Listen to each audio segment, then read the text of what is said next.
Some prehistoric structures seem to challenge the limits of their own age. Massive stones positioned with astonishing precision, monumental walls shaped without modern machinery, and constructions that still dominate the landscape thousands of years later. How did their builders achieve such feats? Over the next 3 hours, we examine the sites, techniques, and enduring mysteries that continue to test our understanding.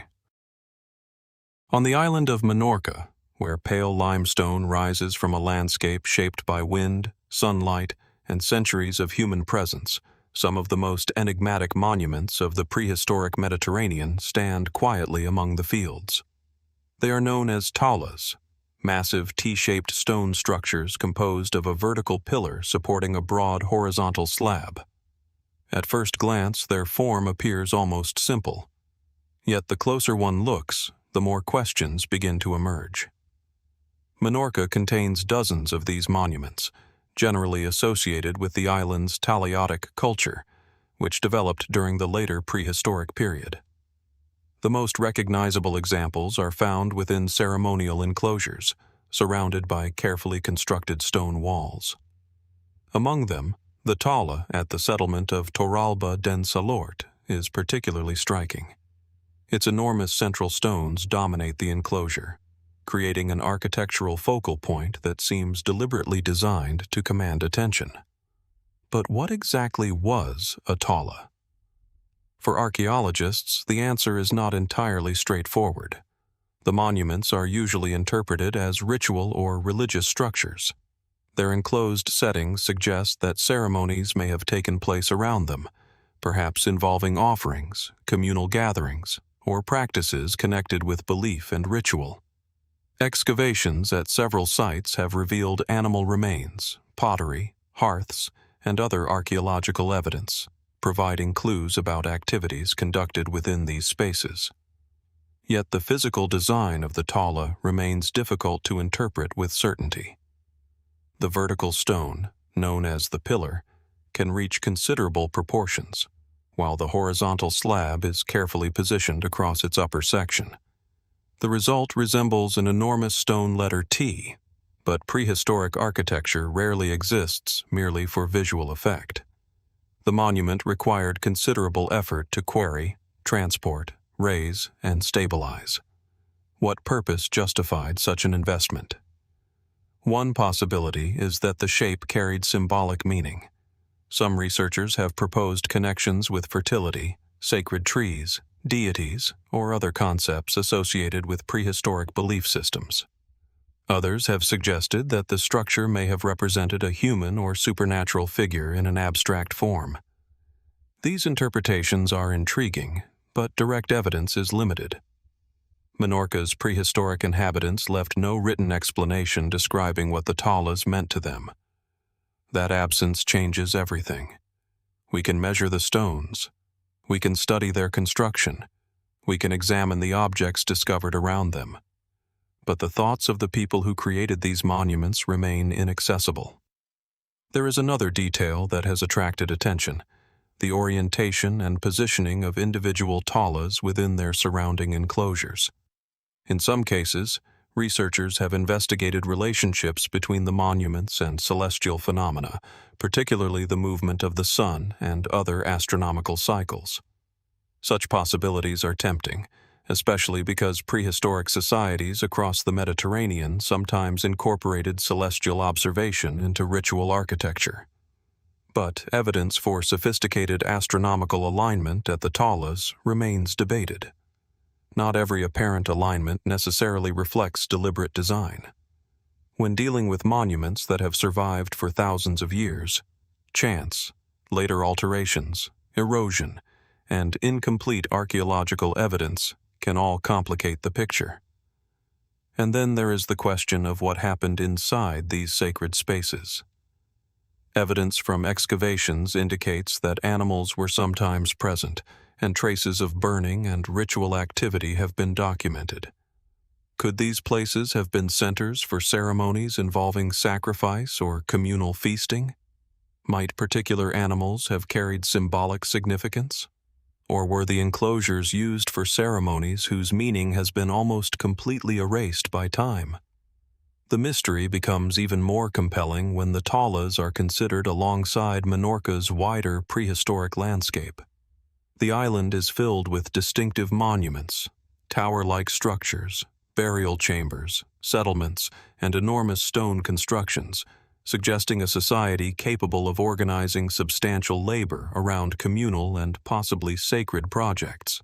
The Taula was therefore not an isolated curiosity. It belonged to a broader cultural world. Some alternative interpretations have gone considerably further, proposing that the monuments encode astronomical knowledge or represent ideas inherited from distant Mediterranean cultures. Such theories remain speculative, and there is no reliable evidence demonstrating that the Taulas were built by visitors from elsewhere. Their remarkable appearance does not require an extraordinary explanation.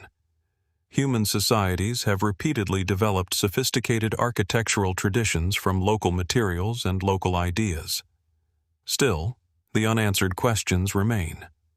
Why did the people of prehistoric Menorca choose this unusual T-shaped design? Why was the central monument placed within a carefully bounded enclosure? What ceremonies unfolded around it, and what did the towering stones represent to those who stood before them?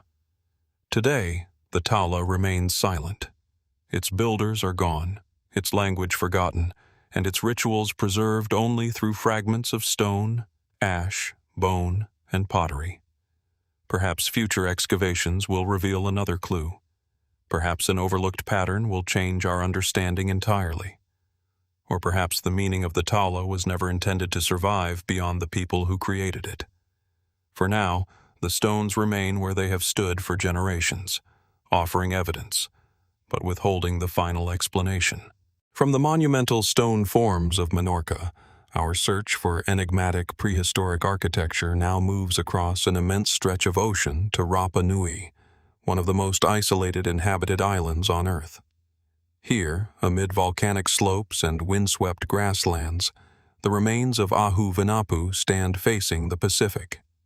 Its great stone platform is weathered, fractured, and partially collapsed. Yet several of its carefully fitted blocks still reveal the extraordinary effort invested in its construction. An Ahu was a ceremonial platform used by the people of Rapa Nui, commonly known as Easter Island. Many served as important places of ritual activity and were associated with moai, the monumental stone figures for which the island is famous. Vinapu, however, possesses characteristics that have made it particularly intriguing to archaeologists and historians. The most discussed feature is the masonry. Large blocks of red volcanic tuff and other stones were arranged to form the platform, with some sections displaying remarkably close-fitting joints. Rather than relying entirely on small pieces or mortar, the builders worked massive stones into a stable structure through careful shaping and placement. In certain areas, the irregular surfaces interlock with an impressive precision. How did prehistoric builders accomplish this? The conventional explanation is also the most grounded one. Generations of skilled islanders developed sophisticated techniques for working volcanic stone, transporting heavy materials, and constructing ceremonial monuments through organized communal labor. Rapa Nui society possessed extensive knowledge of its environment, stone resources, and engineering methods. The existence of difficult architecture does not require an outside influence. Yet Vinapu has attracted unusual attention for another reason. Some of its masonry has been compared visually with the monumental stonework of the Andes, particularly the precisely fitted walls associated with Inca architecture. The resemblance is striking enough to have encouraged speculation about a possible connection between Rapa Nui and South America before European contact. The idea is not entirely without historical interest. Rapa Nui lies thousands of kilometers from the South American mainland, but Polynesian navigators were capable of extraordinary voyages across the Pacific. Archaeological and genetic research has provided evidence of prehistoric contact between Polynesian populations and indigenous peoples of South America. The exact circumstances, timing, and scale of such contact remain subjects of scholarly investigation. But does that mean the masonry at Vinapu was influenced by Andean builders? That conclusion cannot simply be drawn from similar-looking stones. Comparable construction techniques can emerge independently when builders face similar structural problems. Large stones need to be stabilized. Irregular surfaces can be shaped to fit.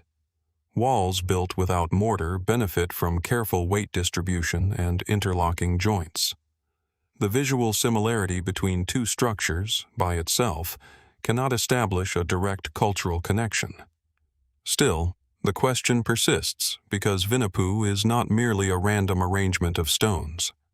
The platform reflects planning, labor, technical knowledge, and an understanding of how enormous pieces of volcanic rock could be manipulated into a durable monument.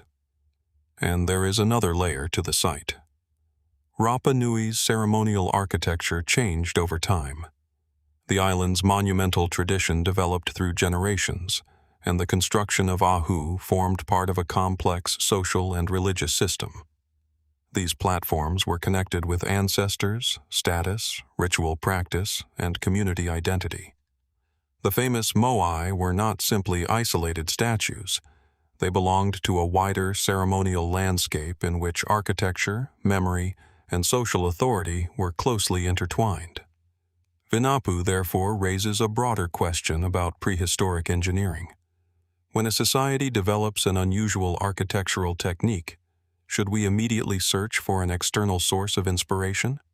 Or can isolated communities create sophisticated solutions through centuries of experimentation? The debate becomes more complicated when the island's isolation is considered. Rapa Nui is remarkably remote, yet its inhabitants maintained a distinctive cultural tradition under demanding environmental conditions. Their achievements challenge the assumption that geographical isolation necessarily limits technological creativity. Alternative theories have sometimes suggested that ancient South Americans themselves may have reached Rapa Nui and influenced its architecture. Some versions go even further, proposing that the island preserves evidence of a much wider prehistoric network spanning the Pacific. These ideas remain speculative in their stronger forms, and they must be separated from the more modest and increasingly plausible possibility of limited prehistoric contact. Vinapu itself cannot provide the final answer. Its stones have no inscription identifying their builders or describing the techniques they used. There is no ancient account explaining why certain blocks were shaped as they were, or whether distant cultures played any role in the development of these architectural traditions. What remains is the physical evidence: enormous stones, carefully arranged surfaces, weathered foundations, and a ceremonial landscape whose original meaning can only be partially reconstructed. Standing among those remnants today, the most compelling mystery may not be how the stones were moved, but how the people who built them understood their own achievement. Was Vinapu primarily a sacred monument, a statement of ancestral authority, a product of local engineering tradition, or perhaps a structure that reflects contacts now almost impossible to trace? The Pacific still holds many gaps in the archaeological record, and as research continues, even a familiar stone wall can acquire new significance when another fragment of evidence comes to light.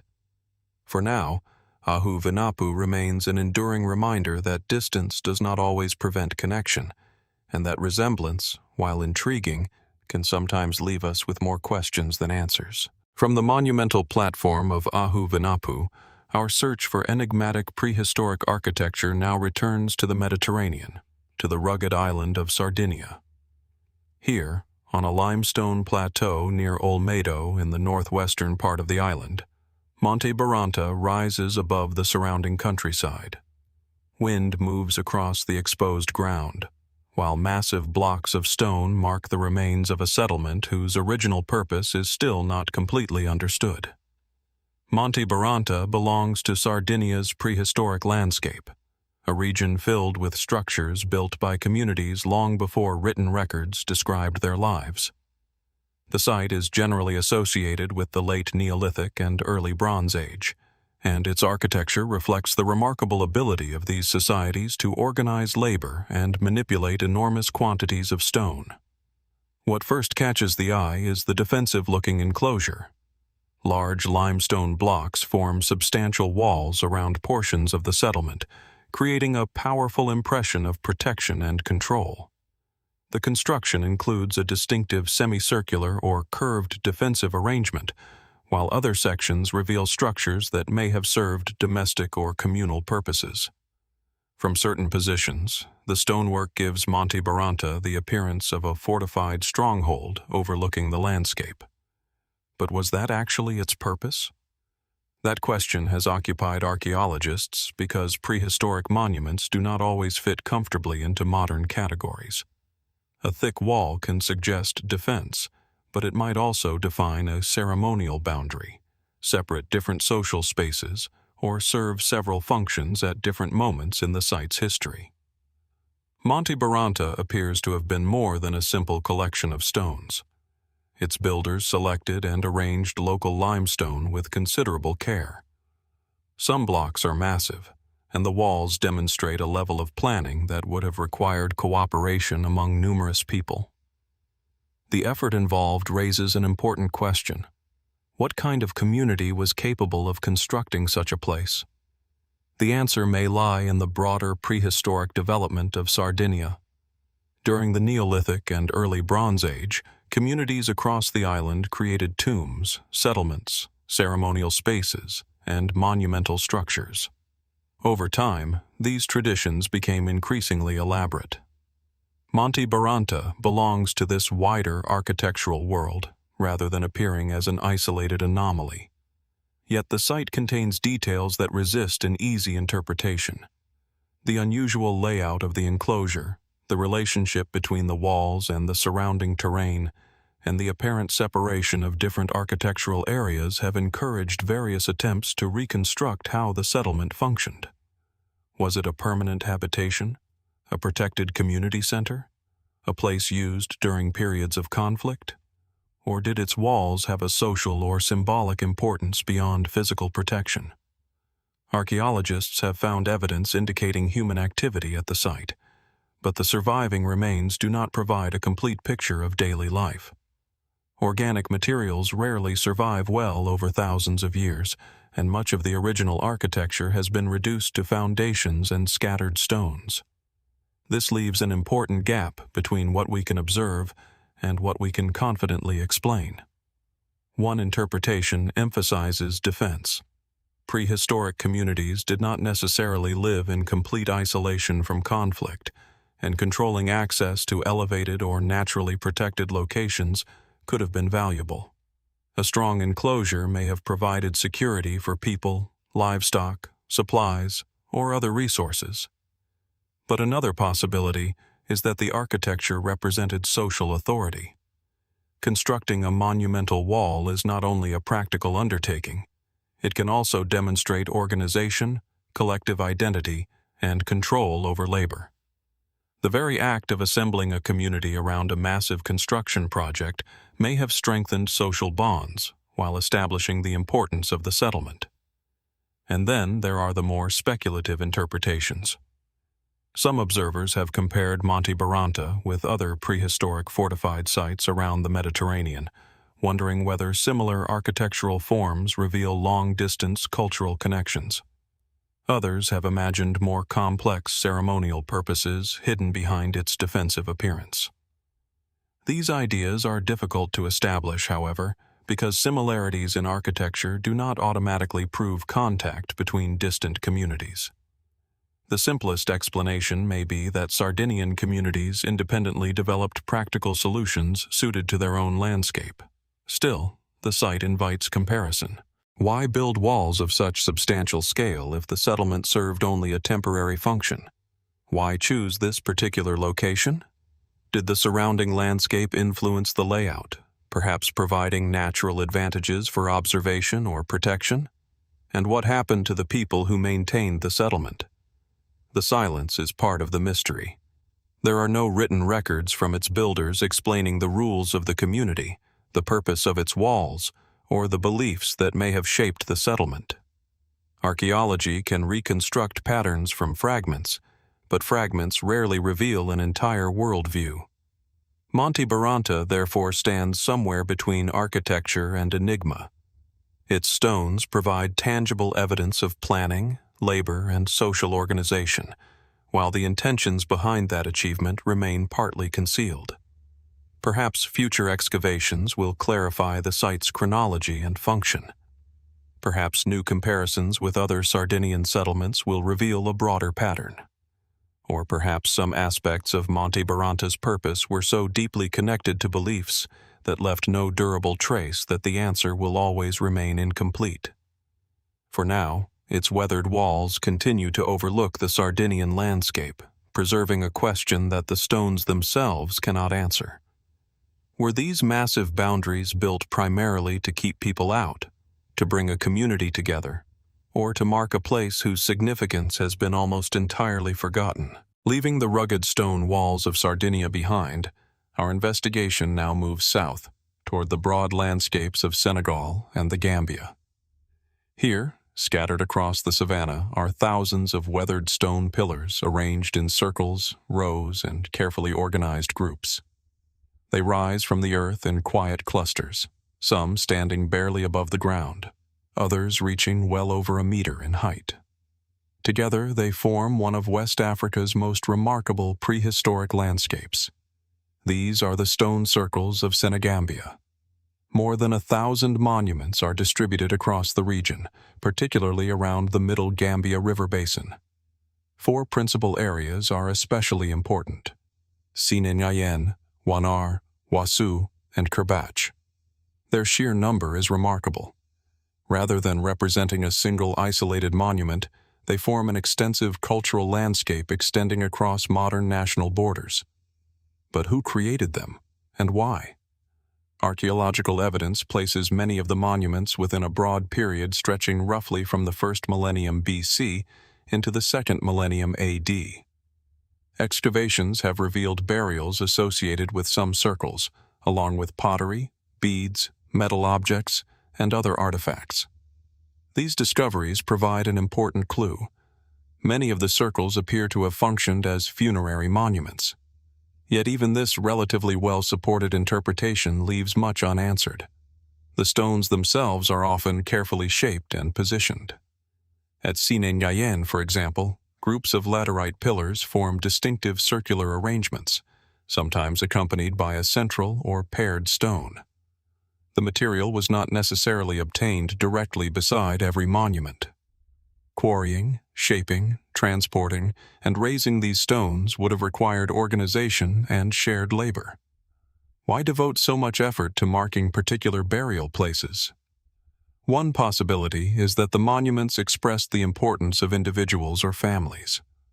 A prominent stone circle could have served as a lasting marker of ancestral memory, connecting the living community with those who had died. In societies where written records were absent or limited, monumental architecture could preserve identity across generations. But the arrangement of the stones suggests that there may have been more to the landscape than individual graves. Some sites contain clusters of monuments built over long periods, creating a visual record of repeated activity. The positioning of circles may reflect relationships between families, communities, or generations. Perhaps the landscape became a kind of sacred geography, where the dead remained physically connected to the society that remembered them. Archaeology has provided another important clue through radiocarbon dating. Burials beneath or near the monuments demonstrate that construction occurred over centuries rather than during one brief episode. The circles were therefore not simply the product of a single organized campaign. They represent a tradition that endured. And that endurance raises another question. What kept the tradition alive for so long? Burial practices can change rapidly when religious beliefs, political structures, or social systems change. Yet the stone circles persisted across generations. Did the monuments reinforce a shared cultural identity? Did certain communities control access to particular burial grounds? Or did the meaning of the stones gradually evolve while the outward form remained recognizable? There are also differences between individual sites. Some circles contain paired upright stones, while others have more elaborate arrangements. The stones vary in size, shape, and degree of shaping. Such variation may reflect chronology, local customs, social status, or entirely different functions. This is where speculation begins. Because the circles form such extensive patterns, some have been interpreted as astronomical markers or evidence of sophisticated knowledge of celestial cycles. Similar ideas have been proposed for prehistoric stone monuments elsewhere in the world. Yet evidence for deliberate astronomical alignment at Senegambian sites is much less secure than the evidence for funerary use. Other interpretations have imagined the circles as ceremonial gathering places or territorial markers. These possibilities cannot always be separated from funerary activity. A monument can serve several purposes at once: a grave marker, a sacred space, a symbol of ancestry, and a statement about community identity. There is also a temptation to compare these circles with famous megalithic landscapes in Europe and elsewhere. But similarity does not necessarily mean connection. Communities separated by enormous distances can independently discover that stones provide durable ways to mark graves, boundaries, gathering places, or sacred locations. The presence of monumental stone architecture in West Africa should therefore be understood on its own terms, within the cultural history of Senegambia. And perhaps that is what makes these monuments particularly compelling. They challenge older assumptions about the archaeological history of West Africa. The circles demonstrate sustained monumental construction, organized labor, complex burial traditions, and communities capable of transforming large areas of the landscape over many centuries. Yet the people who raised the stones left no written explanation. We do not know exactly what was said during the ceremonies. We cannot hear the prayers, identify every individual buried beneath the earth, or reconstruct the beliefs that gave these stones their meaning. Today, wind moves through the surrounding grasslands just as it has for countless generations.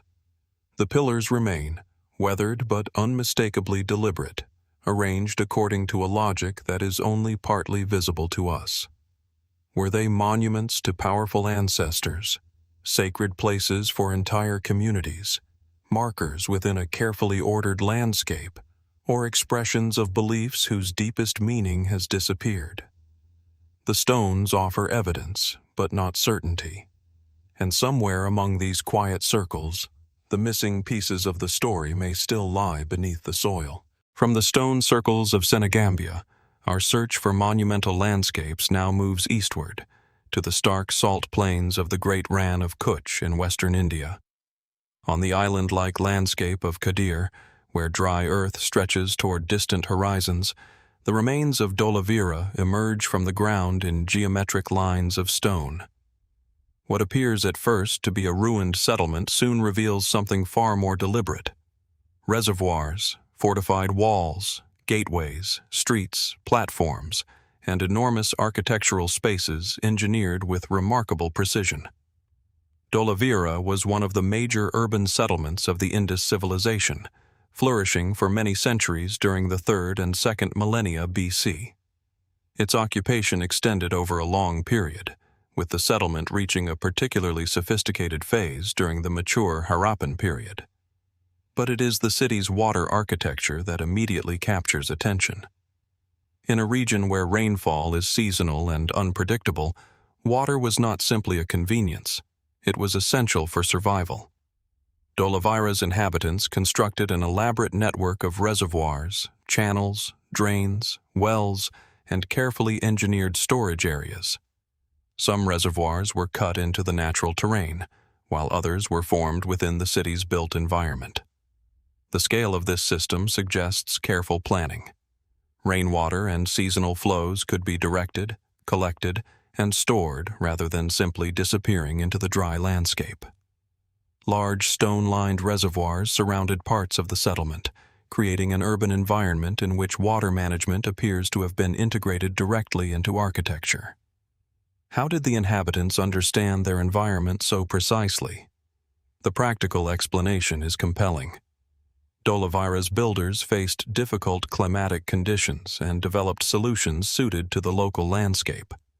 Their water infrastructure would have supported domestic activity, craft production, sanitation, and perhaps ritual practices. The system demonstrates not mysterious technology, but sophisticated environmental engineering. Yet the more closely the city is examined, the more impressive its organization becomes. Dholavira was divided into distinct zones, including a fortified citadel, middle town, and lower town. Massive walls enclosed important areas, while gateways controlled movement through the settlement. Streets and structures followed an organized plan, suggesting that construction was not simply gradual or random. Some of the walls were built using large, carefully shaped stones alongside other construction materials. Their dimensions and arrangement indicate considerable standardization. This raises a broader question. What kind of society could coordinate architecture on such a scale? The Indus civilization was one of the great urban cultures of the ancient world, yet much about its political and social organization remains uncertain. Unlike Egypt or Mesopotamia, the civilization left no extensive corpus of readable historical texts explaining its rulers, institutions, or religious practices. The Indus script appears on seals, tablets, pottery, and other objects, but it remains undeciphered. That silence creates an unusual situation. We can reconstruct the physical city in remarkable detail while remaining uncertain about the people who governed it. Was Dholavira controlled by a centralized authority? Did powerful families coordinate construction? Was decision-making distributed among merchant groups, religious institutions, or local communities? The architecture provides clues, but not definitive answers. One particularly intriguing feature is the monumental open area often associated with ceremonial or public activity. Its exact function remains debated. Some interpretations connect such spaces with gatherings, administration, ritual, or civic life. Without written explanations, however, the purpose cannot be established with complete confidence. Even the city's decline remains a subject of investigation. Dholavira did not simply disappear overnight. Archaeological evidence suggests changes in settlement patterns and urban organization over time. Climate shifts, weakening water availability, changing river systems, economic transformations, and broader changes affecting the Indus civilization may all have contributed. But which factor mattered most? And did the inhabitants gradually adapt by reducing the scale of the settlement, or did environmental pressures eventually make the location increasingly difficult to sustain? More speculative interpretations have sometimes focused on the sophistication of Dholavira's architecture and water systems as evidence of knowledge far beyond what might be expected from its period.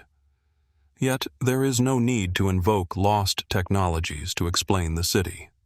The archaeological evidence demonstrates that its builders possessed extensive practical knowledge, developed through observation, experimentation, and generations of accumulated experience. Still, their achievements remain remarkable. The city was built in an environment that could be unforgiving, yet its inhabitants transformed water into an organized resource. They created monumental walls, planned streets, controlled entrances, and constructed a settlement whose layout reflects deliberate design. Perhaps the greatest mystery is not how the stones were placed, but how much of the society behind them remains invisible. What ceremonies took place beside the reservoirs? What decisions were made within the fortified sectors? What did the inhabitants believe about water, death, authority, and the wider landscape? And what meanings were carried by the symbols of the Indus script that still resist interpretation? Today, Dholavira stands amid the dry landscape of Kutch, its stonework exposed beneath an immense sky. The reservoirs remain empty, the streets are silent, and the civilization that engineered them has long since passed from the living world. Yet the city continues to reveal fragments of its story. Perhaps another excavation will clarify the role of its great public spaces. Perhaps the Indus script will one day become readable. Or perhaps the most important discoveries are still waiting beneath the ground, where time has preserved what written history never explained. From the carefully engineered waterworks of Dholavira, our exploration now returns to the Atlantic edge of Europe, to an island where stone meets open sea. On Ynys Mor, the largest of the Aran Islands off Ireland's western coast, the ruins of Dún Aengus occupy a dramatic limestone plateau above the Atlantic. Three sides fall toward cliffs, while enormous stone walls curve across the landward approach, enclosing one of Ireland's most remarkable prehistoric monuments. Dún Aengus is generally described as a prehistoric hill fort, but even that simple description leaves much unexplained. The monument consists of several concentric defensive walls, though only portions survive today. The innermost enclosure is roughly semicircular because the remaining side opens directly toward the cliffs. Within the walls are traces of structures, pathways, and other features associated with prolonged human activity. Outside the fort, a dense field of upright limestone slabs forms a barrier known as a chevaux de frise. Approaching the monument, the effect is unmistakable. The stones create a difficult, uneven zone between the settlement and the open landscape. Any person attempting to cross it would have struggled to move quickly or maintain a stable footing. From a purely defensive perspective, the arrangement makes sense. But was defense the entire purpose? Archaeological evidence suggests that Dún Aengus was occupied over an extended period, with activity beginning in the Bronze Age or earlier and continuing into later prehistoric times. The exact chronology is still debated because the monument underwent modifications and rebuilding. That long history matters. A structure maintained and altered over generations can acquire meanings that go beyond its original function. A wall might begin as a defensive barrier and later become a symbol of authority, identity, or ancestral connection. The location itself is difficult to ignore. The fort stands at the edge of a vast Atlantic horizon. From the elevated ground, the sea stretches outward with almost no interruption. Wind moves across the limestone, and waves break far below the cliffs. For the people who occupied this place, the surrounding environment would have been impossible to separate from daily life. Could the position have carried symbolic significance? Perhaps, but the evidence must be treated carefully. Some interpretations have suggested that Dún Aengus may have served ceremonial or communal functions alongside any defensive role. The scale of the monument, the organization of its walls, and its prominent position could have made it an important gathering place. Yet there is no surviving written record telling us what ceremonies occurred inside. The prehistoric inhabitants left architecture, stone tools, pottery, and traces of settlement, but not an explanation. The chevaux de frise adds another layer of uncertainty. Hundreds of upright stones create a broad defensive field outside the fort. Similar arrangements occur at other prehistoric sites in Western Europe, but their precise purpose is not always obvious. Were they designed primarily to slow attackers?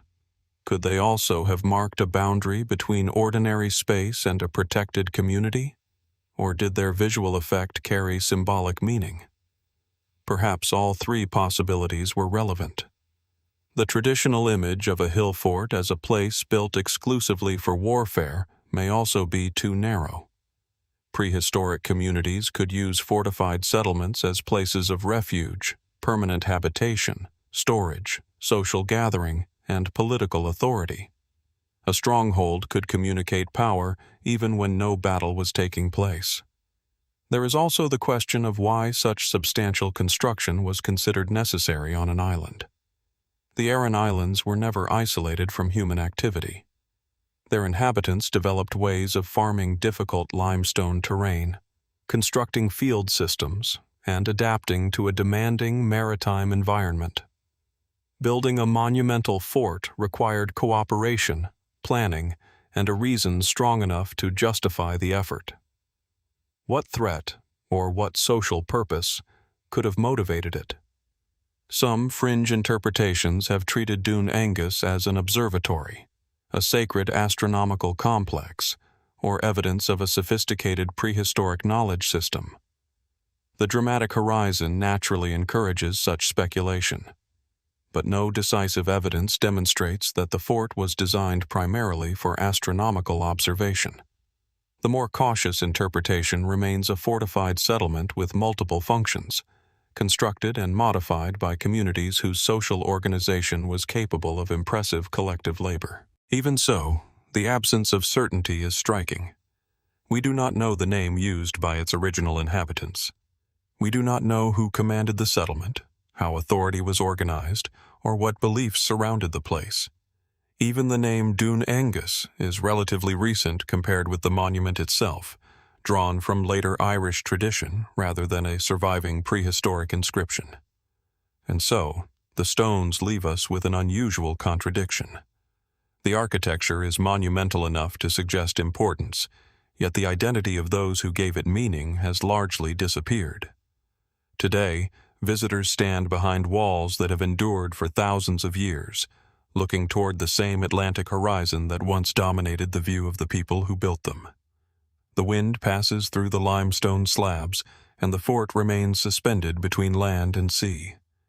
Was Dún Aengus principally a defensive stronghold, a center of communal authority, a ceremonial place, or a combination of functions that changed through time? The surviving walls cannot answer. But perhaps the most intriguing possibility is that the monument was never meant to communicate a single purpose. Like many prehistoric structures, it may have served different generations in different ways, leaving behind a physical form whose original meaning remains only partly visible. And somewhere beneath the weathered stones, the next clue may still be waiting.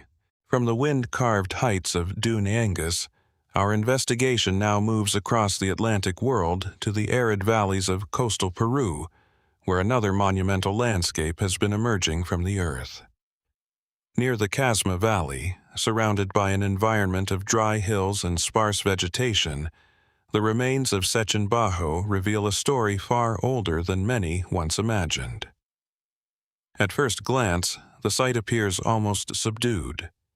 Low walls, weathered platforms, and layers of compacted earth rise from the desert floor.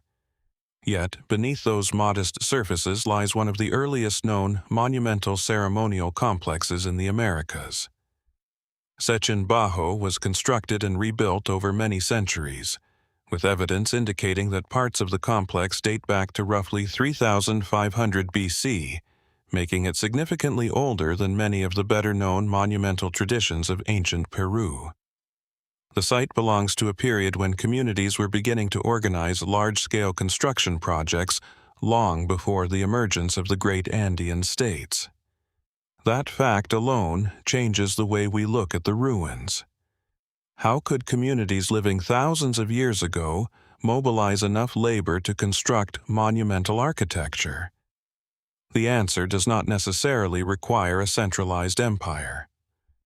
Archaeologists increasingly recognize that complex societies can organize substantial projects through cooperation, ritual obligations, communal labor, and shared beliefs. Sechin Bajo may represent precisely this kind of early social organization. Its architecture developed in stages. Researchers have identified multiple construction phases, with earlier structures eventually buried beneath later additions. Platforms, plazas, circular features, stairways, and walls were repeatedly modified, expanded, and covered. In effect, the site became a layered record of changing ideas. One generation built upon the work of another. And that creates an unusual archaeological problem. When a monument is rebuilt repeatedly, which version represents its original purpose? Was the earliest structure intended for ceremonies, gatherings, administration, or something else entirely? One of the most intriguing features is a circular sunken plaza.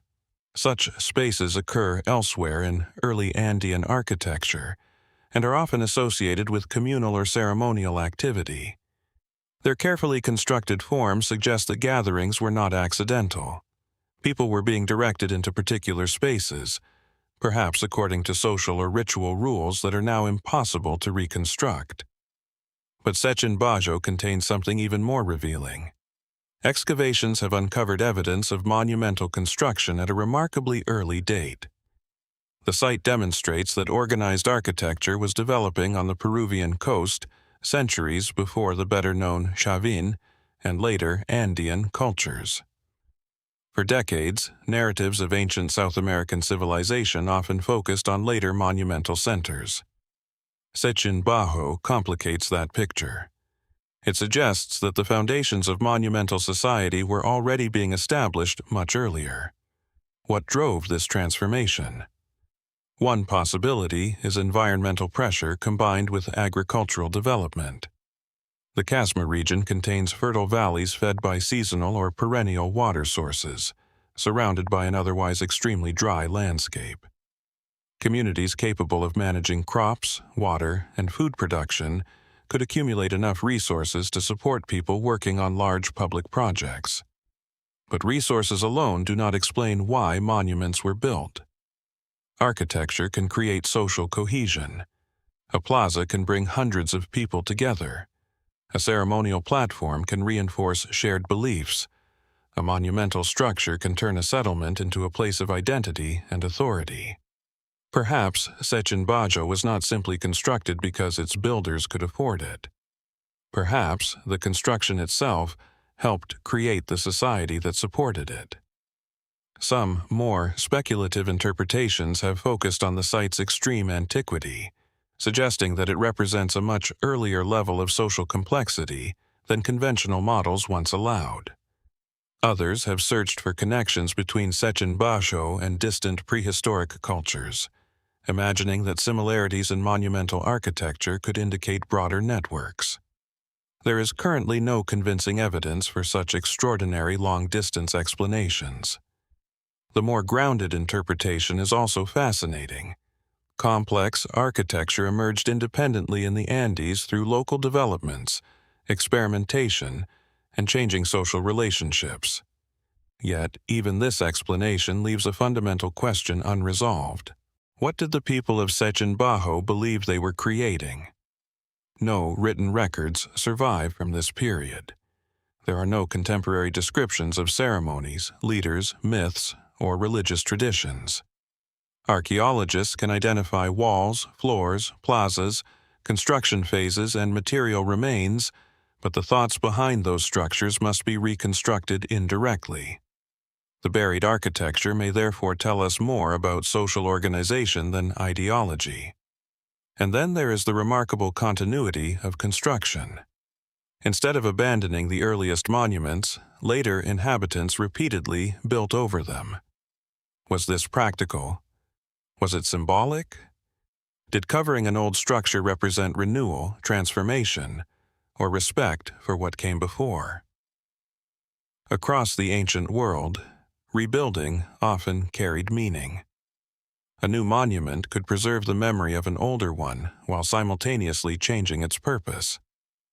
Sechin Bajo may have followed a similar pattern. Today, the desert around the site is quiet. The monumental plazas no longer fill with gatherings, and the hands that shaped their walls have been silent for thousands of years. Yet, beneath the earth, successive layers still preserve traces of decisions made by communities whose names have disappeared. How many ceremonies took place here? What authority brought people together? And how did these early builders conceive of a monument whose construction would outlast generations? Sechin Bajo does not provide a simple answer. Instead, it offers something perhaps more valuable: evidence that monumental society in the Andes began much earlier, and through processes more complex than older narratives once suggested. As excavation continues, another layer may reveal itself, and with it, perhaps, a clearer glimpse of the people who first decided that stone, earth, and human effort could transform a desert valley into a place meant to endure. From the monumental earthworks of Sechin Bajo, our investigation now returns to the ancient landscapes of Western Europe, to a small island in the Gulf of Morbihan, off the coast of Brittany, France. There, surrounded by tidal waters and low green hills, the Gavrinis passage tomb lies beneath a rounded stone mound. From the outside, it appears almost like an ordinary prehistoric cairn. But inside, its narrow passage leads toward a chamber whose walls are covered with intricate carvings created thousands of years ago. Gavrinis was constructed during the Neolithic period, probably around the middle of the 4th millennium BC. The monument belongs to a wider tradition of megalithic tombs found throughout Brittany, where communities invested enormous effort in constructing burial monuments from stone. Yet, Gavrinis possesses a feature that makes it particularly remarkable. Its interior stones are richly decorated. As visitors move through the passage, the surfaces reveal engraved patterns, curved lines, spirals, geometric forms, axes, and shapes whose meanings remain uncertain. The carvings were produced with remarkable control, turning the interior of the monument into something resembling a carefully designed stone gallery. But what were these images intended to communicate? The most cautious interpretation connects the carvings with the symbolic and funerary beliefs of Neolithic communities. The monument was probably associated with burial practices and rituals surrounding the dead. The chamber may have been a sacred space where particular individuals were honored, remembered, or symbolically separated from the world of the living. Yet Gavrinis is not simply a tomb. Its passage is carefully constructed, its stones were selected and positioned with precision, and the interior decoration appears to have followed a deliberate visual language. The monument required substantial labor, planning, and technical knowledge. Who coordinated that effort? The communities of Neolithic Brittany were not cities in the later sense, yet they were clearly capable of organizing impressive collective projects. Moving large stones, constructing the mound, shaping the chamber, and carving its surfaces would have required cooperation among many people. Perhaps the construction itself was part of the ritual. A monument such as Gavrinis could have transformed an ordinary landscape into a place of memory. The mound marked the presence of the dead, while the passage created a controlled movement from the outside world into an enclosed interior. The journey through the monument may have had symbolic significance. And then there are the carvings. Some motifs resemble forms found on other Neolithic monuments in Brittany and Ireland, suggesting that prehistoric communities shared certain artistic conventions across considerable distances. Spirals, geometric patterns, and repeated motifs appear in different regions of Atlantic Europe. But how were these ideas transmitted? Were communities maintaining networks of travel and exchange along the Atlantic coast? Did craftsmen carry particular traditions from one region to another? Or could similar symbols have developed independently from common experiences of nature, movement, fertility, death, and the sky? Archaeology cannot yet provide a complete answer. One of the most intriguing aspects of Gavrinis is that some of its decorated stones appear to share relationships with carvings found elsewhere. Certain researchers have identified similarities between the motifs at Gavrinis and those on other megalithic monuments, raising the possibility that individual stones or artistic traditions moved between sites. Such observations have encouraged more imaginative theories. Some interpretations have suggested that the carvings represent maps, astronomical diagrams, or coded systems of prehistoric knowledge. Others have attempted to identify representations of landscapes, waterways, celestial bodies, or even mathematical patterns. These ideas are fascinating, but they remain difficult to demonstrate. The problem is simple. The Neolithic inhabitants left no written explanation of their symbols. A spiral may have held religious meaning, represented movement, referred to natural cycles, or carried a significance we no longer recognize. A shape that looks familiar to modern eyes may have meant something entirely different to its creator. The monument's relationship with the surrounding landscape introduces another possibility. The Gulf of Morbihan contains numerous prehistoric monuments, and the region appears to have been an important center of megalithic activity. Gavrinis was therefore part of a much larger ceremonial landscape rather than an isolated construction. Could these monuments have functioned together? Perhaps different sites represented different stages of ritual activity. Perhaps they marked territories, ancestral places, or important routes. Or perhaps their connections were less formal and emerged simply because communities across the region shared similar beliefs. Even the tomb's later history adds to its mystery. Over time, Gavrinis was covered by sediment and largely forgotten. Its interior remained protected beneath the mound, preserving the carvings from prolonged exposure to weather. Centuries later, archaeologists and researchers began examining the monument and recognized the extraordinary complexity of its decoration.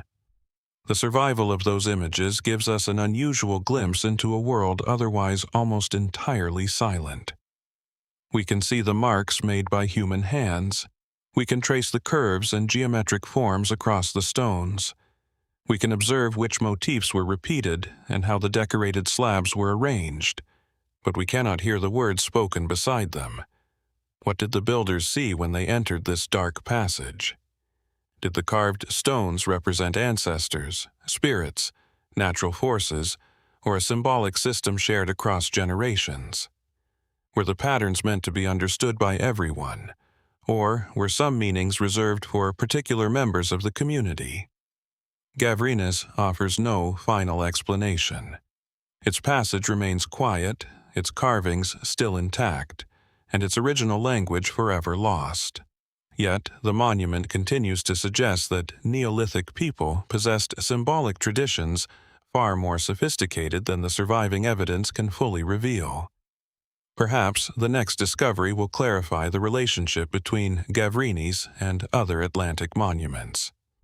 Perhaps another carved stone will provide a missing piece of the visual language. Or perhaps the deepest meaning of these patterns lies in a world that disappeared with the people who created them, leaving only stone, darkness, and symbols waiting patiently to be understood. From the carved darkness of Gavrinis, our investigation now moves into a dramatically different landscape, toward the dry plains of northeastern Sudan, where ancient stone structures rise from the surrounding terrain at Musawwarat es-Sufra. Here, broad courtyards, towering walls, columns, ramps, and carved reliefs form an immense architectural complex that seems almost unexpected in such an isolated setting. Musawwarat es-Sufra was an important center of the Kingdom of Kush, particularly during the Meroitic period, although parts of the complex may date to earlier centuries. Unlike a conventional city, the site appears to have served primarily ceremonial and religious purposes. Its architecture is extensive, yet its precise function remains one of the most intriguing questions surrounding the ruins. At the center stands the so-called Great Enclosure, a vast maze of interconnected courtyards and rooms surrounded by massive walls. Unlike a simple temple, its layout is unusually complicated. Corridors lead into open spaces, stairways connect different levels, and long walls create sequences of enclosed areas. Why was such complexity necessary? One possibility is that the Great Enclosure accommodated elaborate rituals involving large groups of people. The site may have been associated with pilgrimage, royal ceremonies, religious processions, or the training and housing of sacred animals. Archaeological evidence indicates that elephants held particular importance at Musawwarat, and representations of these animals appear prominently in the site's art. That detail has led to one of the site's most persistent mysteries. Why were elephants so important here? The ancient Kushite world was connected to regions where elephants could be found, and the animals may have possessed military, political, economic, or religious significance. Some researchers have suggested that elephants were kept at Musawwarat for ceremonial or practical purposes. Others emphasize their symbolic role. The architecture itself adds another layer. The great enclosure contains unusual features that do not fit neatly into familiar temple plans. There are ramps, enclosed passages, monumental doorways, and spaces whose original functions remain uncertain. Some walls appear to have been modified repeatedly, suggesting that the complex changed over time rather than following a single architectural plan. Could this explain its irregular appearance? Possibly. A structure expanded over generations can become a record of changing traditions, political circumstances, and religious practices. What looks puzzling today may simply reflect centuries of adaptation. Nearby stands the Lion Temple, associated with the Kushite deity Apedamak, often represented as a lion-headed god. Its reliefs provide valuable evidence about the religious world of the people who used Musawwarat. Images of rulers, gods, elephants, and ritual scenes reveal a culture that combined African traditions with influences from the wider ancient world. Yet, the inscriptions do not explain everything. Some spaces remain difficult to interpret, and the absence of a clear residential city around the complex has encouraged speculation about its role. Was Musawwarat a pilgrimage center, a royal ceremonial site, a specialized religious institution, or a place where several functions existed simultaneously? More imaginative theories have occasionally described the structures as evidence of forgotten technologies or mysterious ancient purposes. Such interpretations usually focus on the unusual architecture, especially the ramps and massive walls. But there is no reliable archaeological evidence indicating that the builders possessed technology beyond the capabilities of their time. What the site does demonstrate is already remarkable. Its builders could quarry, transport, shape, and organize large quantities of stone. They created an architectural complex that required substantial labor and careful coordination. Its scale implies that Musawwarat mattered deeply to the society that maintained it. And yet, much of its story remains incomplete. The site was not preserved as a perfectly frozen moment. Buildings were altered, abandoned, reused, and exposed to the harsh environment. Later generations may have understood the complex differently from those who first constructed it. Today, the massive walls stand beneath the Sudanese sky, their courtyards open to the wind. Reliefs of gods and animals still occupy portions of the surviving stone, while the complicated plan of the great enclosure continues to resist a single interpretation. Was Musawwarat designed as a sacred center, a place of royal ceremony, a sanctuary connected with elephants, or something more complex that changed repeatedly across generations? The stones provide fragments of an answer, but somewhere between the monumental walls, the silent courtyards, and the symbols carved into ancient sandstone, much of the original meaning remains beyond our reach, and perhaps the next clue is still waiting to be uncovered. From the ceremonial maze of Musawwarat as Sufra, our investigation now moves eastward to the Indian subcontinent, toward the plains of Odisha, where the remains of Sisupalgarh lie close to modern Bhubaneswar. Today, much of the ancient settlement survives beneath fields, roads, and expanding development. Yet beneath this modern landscape are the traces of a carefully planned urban center whose earliest beginnings may be far older than its most visible ruins suggest. Sisupalgarh is best known for its later fortified settlement, enclosed by substantial earthen and stone defenses and organized with a remarkable degree of regularity. Archaeological research has revealed streets, gateways, habitation areas, reservoirs, and other structures that point toward a complex urban society. But before that recognizable city emerged, there appears to have been an earlier phase. This proto-phase is particularly intriguing because it offers a glimpse into the processes that preceded the fully developed settlement. Archaeological evidence suggests human occupation and activity at the site before the construction of the monumental fortification traditionally associated with Sisupalgarh. The earliest phases are not as visually dramatic as the later walls, but they may hold the key to understanding how the urban center developed. What happened here before the city took shape? Rather than appearing suddenly, urbanism may have evolved gradually. Communities could have occupied the area, established production activities, developed agricultural connections, and created networks of exchange before large-scale defensive architecture transformed the landscape. This interpretation fits a broader archaeological pattern. Major settlements often grow from earlier communities rather than emerging fully formed. Roads become more organized, social institutions develop, craft production expands, and eventually monumental construction reflects the increasing complexity of the society. Yet Sisupalgarh presents an interesting question because of the apparent sophistication of its later planning.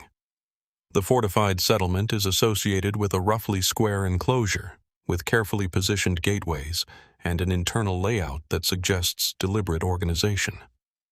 Researchers have identified evidence for roads and structures arranged in ways that indicate planning rather than uncontrolled expansion. Could the roots of this urban design already be visible in the proto-phase? Possibly, but the archaeological record remains incomplete. One difficulty is that much of the earliest settlement lies beneath later occupation. When people repeatedly build on the same location, older structures are disturbed, buried, or incorporated into newer ones. The result is a layered archaeological record, in which the earliest stages can be difficult to reconstruct. This is where seemingly ordinary fragments become important. Pottery, post holes, foundations, hearths, tools, and changes in soil can reveal patterns that monumental architecture cannot. A small concentration of artifacts may indicate a workshop. A cluster of structures may reveal habitation. Changes in building materials can mark different periods of occupation. Piece by piece, the earlier settlement begins to emerge. The people responsible for these developments belong to the wider cultural traditions of ancient Odisha, a region connected to agricultural communities, craft production, and long-distance exchange. Sisupalgarh later became a significant urban center, but its development must be understood within this broader regional landscape. Some interpretations have emphasized the site's possible role in trade. Its location was well positioned within the eastern Indian landscape, potentially connecting inland resources with coastal routes. Such connections could have supported the growth of craft specialization and political influence. But trade alone does not create a city. A settlement becomes urban when people develop systems capable of coordinating space, labor, resources, and social relationships. The proto-phase may therefore represent an important stage in the formation of that system. More speculative interpretations have occasionally suggested that Sisupalgarh's planning reflects influences from distant civilizations or an unexpectedly early tradition of sophisticated urban design. Such comparisons can be useful when carefully tested, but there is currently no need to assume an external source. Indigenous development in eastern India provides a strong framework for understanding the site's growth. Still, the unanswered questions remain. Who organized the earliest settlement? Was there already a central authority capable of coordinating construction, or did urban organization emerge through cooperation among local communities? Were the first inhabitants farmers, craftsmen, traders, or a mixture of different groups? And what motivated them to remain in this particular location? The later city offers some clues, but it can also obscure the earlier story. As monumental walls rose around Sisupalgarh, the landscape changed dramatically. What began as an earlier settlement became part of a much larger urban system. The transformation may have occurred gradually over generations, meaning that the people who built the fortifications were inheriting a place already shaped by their predecessors. That continuity is perhaps the most intriguing aspect of the proto-phase. The visible ruins may represent only the mature expression of a much longer process. Today, the remains of Sisupalgarh stand partly concealed beneath a changing landscape. The great walls and gateways provide a sense of the later city, while the earliest occupation survives mostly through archaeological traces that are far less obvious to the eye. Yet, those faint traces may answer some of the biggest questions. How did a settlement become a city? When did organized urban planning begin? And what social transformation allowed communities in ancient Odisha to create a settlement of such scale? The answers may still lie beneath layers of later construction, waiting for archaeology to uncover another fragment of the beginning. From the early urban landscape of Sisupalgarh, our investigation now moves toward the foothills of Central Asia, where the Zarafshan Valley opens across the modern landscape of Tajikistan. Near the confluence of mountain routes and fertile lowlands, the archaeological site of Sarazm preserves the remains of a settlement that emerged thousands of years ago and became an important center of early farming, craftsmanship, and exchange. Today, Sarazm appears quiet. Low walls, foundations, hearths, and fragments of ancient structures spread across the ground, surrounded by an expansive landscape of mountains and open valleys. Yet, these modest remains belong to one of the earliest known urbanizing settlements of Central Asia. Sarazm was occupied from roughly the 4th millennium BC, with its earliest phases dating to around 3500 BC, or possibly earlier. Over time, the settlement developed into a substantial community with specialized craft production, agricultural activity, and long-distance connections. What makes Sarazm particularly important is not simply its age, but the evidence of interaction. Archaeologists have uncovered objects and materials suggesting connections extending far beyond the immediate valley. Finds associated with regions of present-day Iran, Afghanistan, the steppe, and the Indus Sphere indicate that Sarazm participated in networks linking distant communities. How could such connections have been maintained thousands of years ago? The most likely answer lies in a combination of trade, migration, seasonal movement, and cultural exchange. Mountain passes and river valleys provided natural routes through Central Asia, allowing people, materials, and ideas to travel between regions. Sarazm appears to have occupied an advantageous position within this developing network. Copper and other metals were worked at the site, while stone, pottery, beads, and other craft materials reveal a community with specialized skills.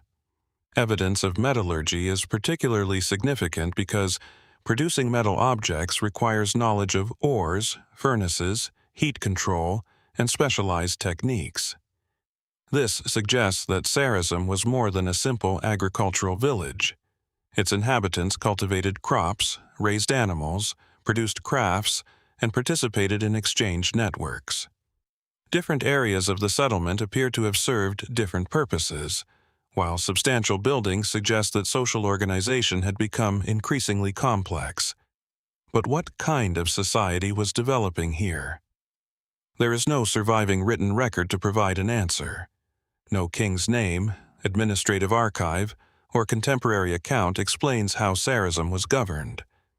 Archaeologists must reconstruct its social structure through buildings, artifacts, burials, and patterns of production. One of the most intriguing clues comes from the diversity of objects discovered at the site. Materials and artifacts associated with distant regions suggest that Sarazm was connected to a much larger world. These connections do not necessarily mean that foreign populations settled permanently at the site. Objects can travel through several communities before reaching their final destination. Yet, repeated evidence of contact suggests something more substantial than occasional exchange. Perhaps merchants, craftspeople, travelers, or migrants moved through the valley. Perhaps families maintained relationships across distant settlements. Or perhaps Sarazm served as one of several important nodes within an emerging network stretching across Central Asia and beyond. More speculative interpretations have sometimes portrayed such connections as evidence of an unexpectedly sophisticated prehistoric civilization with extensive international organization. While the scale of interaction is genuinely impressive, there is no evidence that Sarazm was part of a centralized empire or a single vast political system. The reality may have been more subtle. Independent communities could remain politically separate while becoming economically and culturally connected. In fact, that kind of decentralized network may explain the archaeological evidence particularly well. Sarazm's architecture raises another question. Some structures are substantial enough to suggest communal or specialized functions, while repeated rebuilding indicates that the settlement evolved over generations. Walls were modified, rooms were repurposed, and activity areas changed. This means the site should not be viewed as a single, frozen settlement. It was a living place. People were born there, worked there, traded there, and eventually buried some of their dead nearby. Each generation inherited buildings and traditions from the previous one, while introducing changes of its own. And then, sometime after the 3rd millennium BC, Sarazm's importance began to decline. The reasons remain uncertain. Changes in climate, shifts in river systems, changing trade routes, or transformations in regional settlement patterns may all have played a role. The decline appears to have been gradual rather than the result of one dramatic event. That uncertainty leaves another question. Did Sarazm decline because its environment changed, or because the networks that had made the settlement prosperous were redirected elsewhere? The archaeological record cannot yet provide a single answer. What it does reveal is remarkable enough. Thousands of years ago, communities in this mountain valley were already participating in exchanges that crossed enormous distances. They possessed specialized crafts, worked metals, cultivated crops, and maintained a settlement whose cultural connections extended far beyond its immediate surroundings. Today, the remaining walls are quiet beneath the Central Asian sky. The mountains that once framed ancient routes still surround the valley, but the travelers who moved along those routes are gone. Sarazm leaves behind fragments of a much larger story, a world connected long before modern borders existed. How far did those connections reach? Who carried the objects and ideas between distant communities? And how much of Sarazm's role in this early network remains hidden beneath the earth? The answers may still be waiting in the next layer of soil. From the ancient exchange networks of Sarazm, our exploration returns to the Mediterranean, to the rugged interior of Sardinia, where low stone structures emerge from fields, hillsides, and wooded valleys. They are known as the Giants' Graves, a striking name given much later, inspired by local legends that imagined these monuments as the burial places of enormous beings. The reality is both more grounded and, in its own way, more intriguing. These monuments were collective funerary structures built by prehistoric communities of Sardinia, particularly during the Bronze Age. The largest and best-known examples are impressive, but scattered across the island are numerous smaller and less celebrated sites. Their remains can be modest: a curved line of stones, a burial chamber, fragments of an entrance, or a partially preserved semicircular facade. Yet, these minor sites matter because they reveal how widespread and varied the tradition became. A typical giant's grave consisted of a long burial chamber constructed from large stone slabs or masonry, often accompanied by a broad semicircular forecourt. The central chamber could accommodate multiple burials, suggesting that these were communal monuments rather than simple graves for individual rulers. Why would prehistoric communities repeatedly construct such substantial tombs? The most accepted explanation is that they served as collective burial places connected with ancestor traditions. The monument could gather the remains of members of a community into a single sacred location, reinforcing relationships between the living and the dead. but the architecture contains symbolic possibilities that are harder to define. The broad, curved facade creates an open space in front of the tomb. Visitors approaching the monument would have encountered this semicircular arrangement before reaching the burial chamber. Was this area used for ceremonies, offerings, mourning, or communal gatherings? Archaeology can sometimes identify traces of activity, but it cannot reconstruct the emotions or beliefs that accompanied them. The term giants' graves itself introduces another layer. Local folklore associated these enormous stones with ancient giants, reflecting a widespread human tendency to explain unfamiliar monuments through stories about extraordinary beings. Similar legends developed around megalithic structures in many parts of Europe. There is no archaeological evidence that giants constructed or occupied these tombs. Yet, the persistence of the stories is still interesting. They reveal how later communities encountered prehistoric architecture whose original meaning had already disappeared. Without written explanations, monumental stones became blank spaces onto which new traditions could be projected. The smaller Sardinian sites are particularly valuable in this regard. Unlike famous monuments that have received extensive excavation and restoration, minor giants' graves often survive in incomplete condition. Their fragmented remains can make interpretation difficult, but they also demonstrate that the funerary tradition was not limited to a few exceptional monuments. Different communities adapted the same broad architectural concept to local circumstances. Some tombs are built from carefully shaped blocks, while others rely on enormous natural slabs. Some have monumental entrance arrangements, while others are much simpler. These differences may reflect chronology, regional traditions, available materials, or variations in social status. Could some monuments have been more important than others? Possibly. A community able to mobilize greater labor could construct a more elaborate tomb, creating a visible statement about collective identity or the importance of the people buried there. But the collective nature of the monuments complicates any attempt to interpret them simply as symbols of individual power.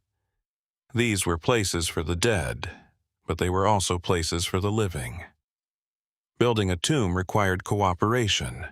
Preparing the stones, transporting them, constructing the chamber, and maintaining the monument could have involved many members of a community. The process itself may have reinforced social bonds. Some more speculative interpretations have suggested that the curved forecourts had astronomical significance, or that the orientation of certain tombs reflected celestial events.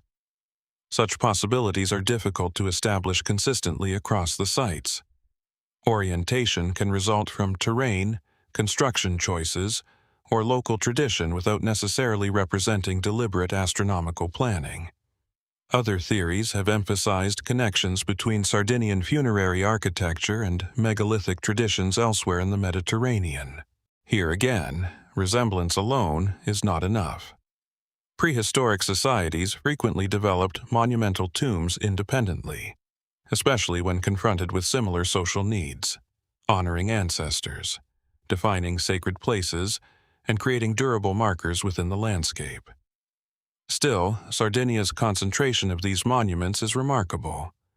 Across the island, the tombs form part of a much wider prehistoric landscape that also includes nuraghi, settlements, sacred wells, and other ceremonial structures.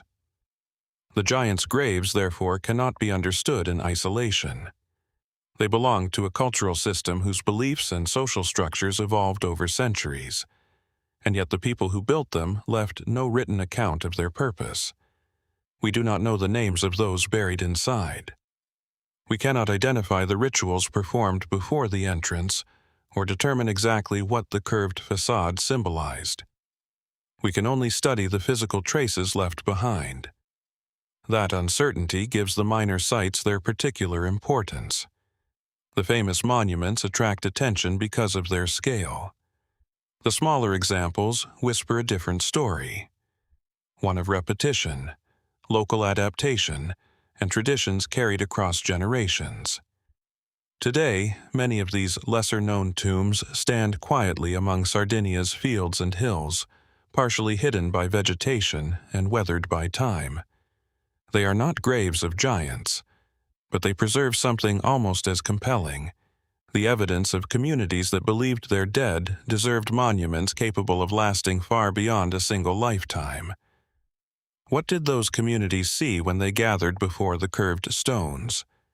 And among the lesser-known tombs still scattered across Sardinia, could another excavation reveal a clue that finally brings their forgotten rituals a little closer to us? From the stone-built burial monuments of Sardinia, our exploration now moves eastward, into the rugged interior of Oman, where the Bronze Age landscape around Bat, Al-Khutm, and Al-Ain preserves one of the most remarkable archaeological complexes in the Arabian Peninsula. Here, among rocky slopes and dry valleys, thousands of years of wind and sunlight have weathered circular stone monuments that resemble small beehives rising from the landscape. Al-Khutm is often discussed alongside the tombs of Bat and Al-Ain, although the site is particularly notable for its monumental stone tower. The wider landscape contains numerous Bronze Age funerary structures, including round, dry stone tombs dating to the 3rd millennium BC.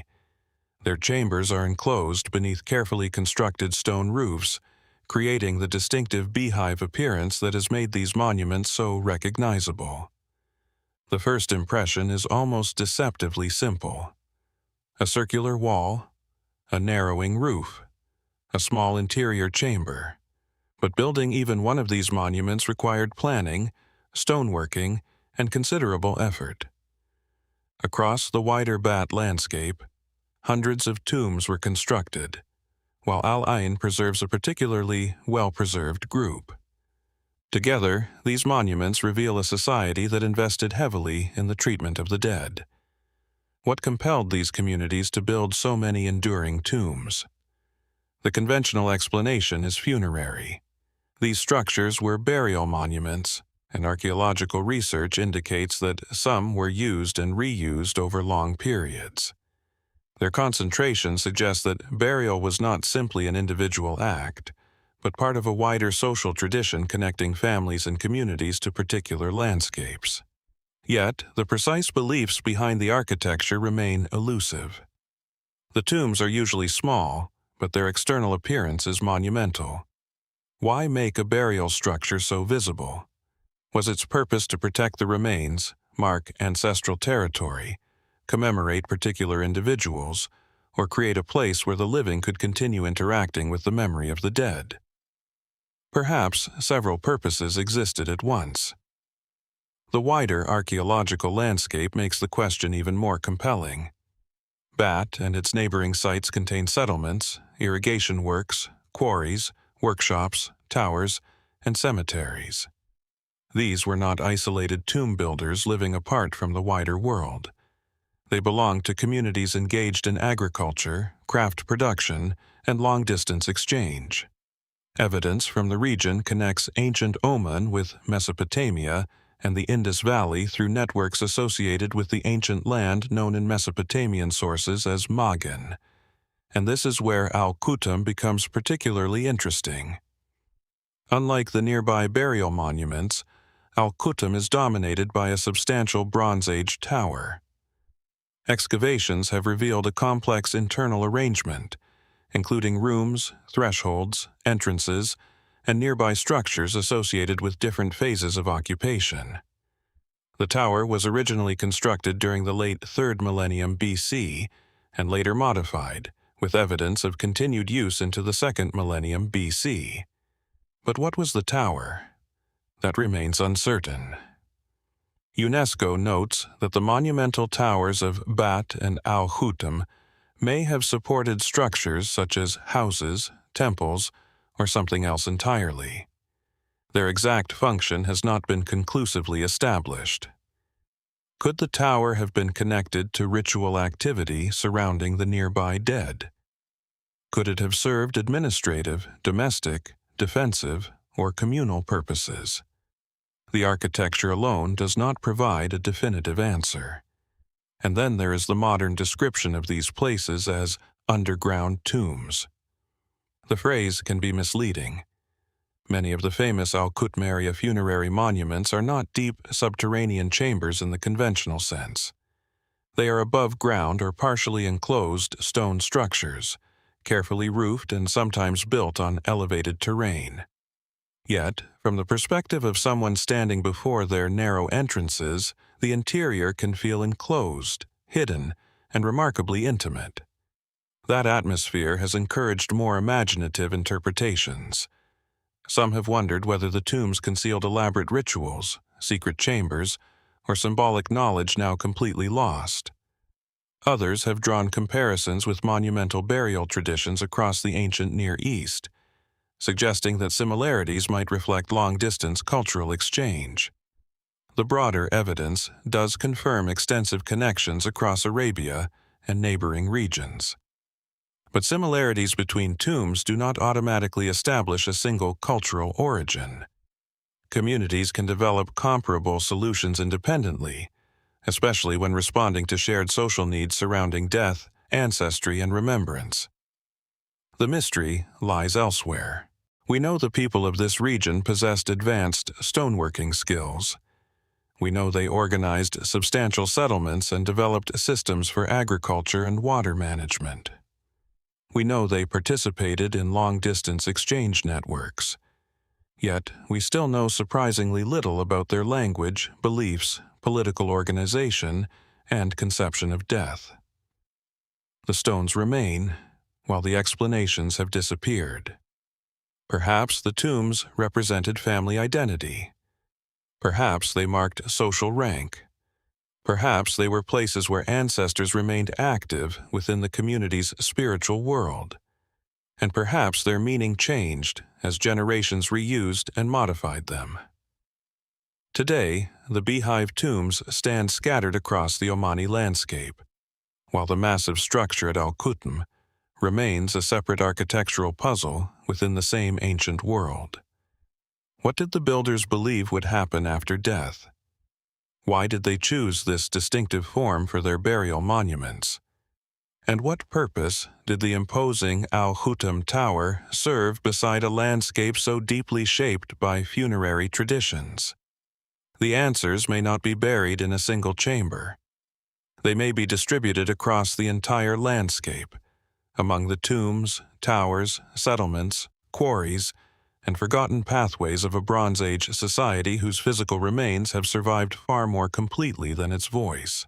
From the stone towers and funerary landscape of ancient Oman, our exploration now crosses the ocean and rises into the Andes, toward the highlands of southern Peru. Near the modern city of Cusco, at an elevation of more than 3,000 meters, the remains of Pikillacta spread across a broad plateau. Here, hundreds of rectangular stone and mud structures form an unusually orderly urban landscape.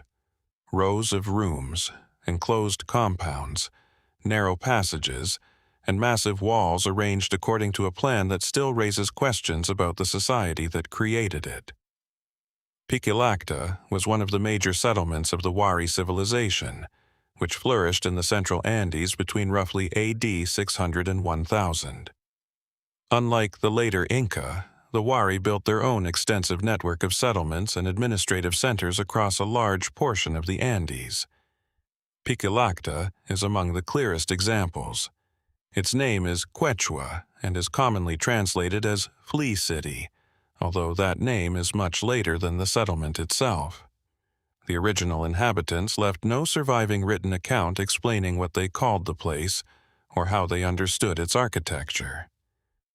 What remains is a city of repeated forms. Long walls enclose blocks containing multiple rooms. Doorways connect carefully controlled spaces, while corridors and plazas organize movement through the settlement. Some sectors appear highly standardized, with buildings following similar dimensions and orientations.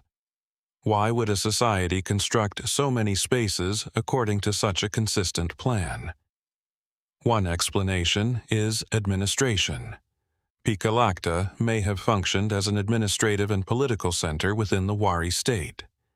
Standardized architecture could have helped regulate activities, organize residents, store resources, and demonstrate centralized authority. The settlement's location also placed it within an important Andean corridor, making it well-suited to controlling movement through the region. But the sector blocks remain intriguing because their function was not necessarily uniform. Some compounds may have served residential purposes. Others may have been used for storage, craft production, ceremonies, or administrative activities. The repeated architecture creates the impression of a city designed around a system rather than allowed to grow organically. That distinction matters. Many settlements expand gradually. Houses are added where space permits, streets bend around existing structures, and neighborhoods develop distinctive identities. Pikillacta appears different. Much of it seems to have been planned before or during construction, suggesting that its builders had a clear vision of how the settlement should function. Could this have been imposed by a powerful central authority? Possibly. The Wari state appears to have exercised influence over a vast region through administrative centers, roads, settlements, and systems of resource control. Pikillacta may have been one component of that larger political structure. Yet exactly how Wari authority operated remains debated. Was the state highly centralized, with officials directing distant communities?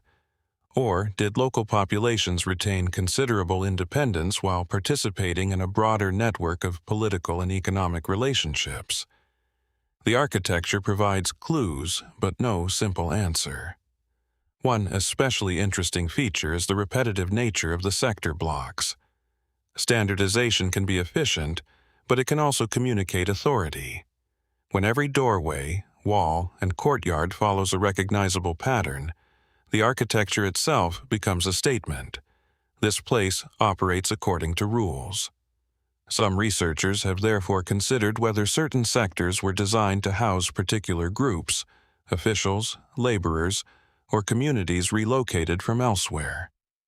The idea of population movement is important because Wari expansion may have involved more than military conquest. States can extend their influence through settlement, administration, trade, ritual relationships, and the movement of people. Pikillacta may have been a place where such processes became visible in stone. More speculative interpretations sometimes focus on the apparent complexity of the settlement, suggesting that its planning reflects knowledge or systems that seem unexpectedly sophisticated for the period. But there is no evidence that the Wari required mysterious technology. Their achievements can be understood through engineering, labor organization, surveying, and accumulated architectural experience. Still, one question remains difficult. Why construct such a large settlement in this particular location? The answer may involve its relationship to the surrounding landscape. Pikillacta stood near routes connecting highland valleys and important agricultural zones.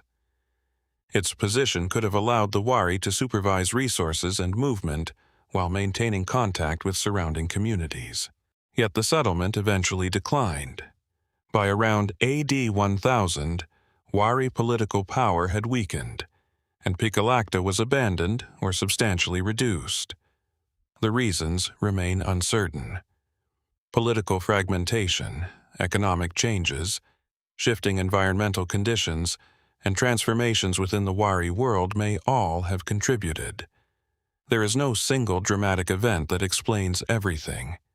That gradual disappearance creates an interesting contrast with the architecture itself.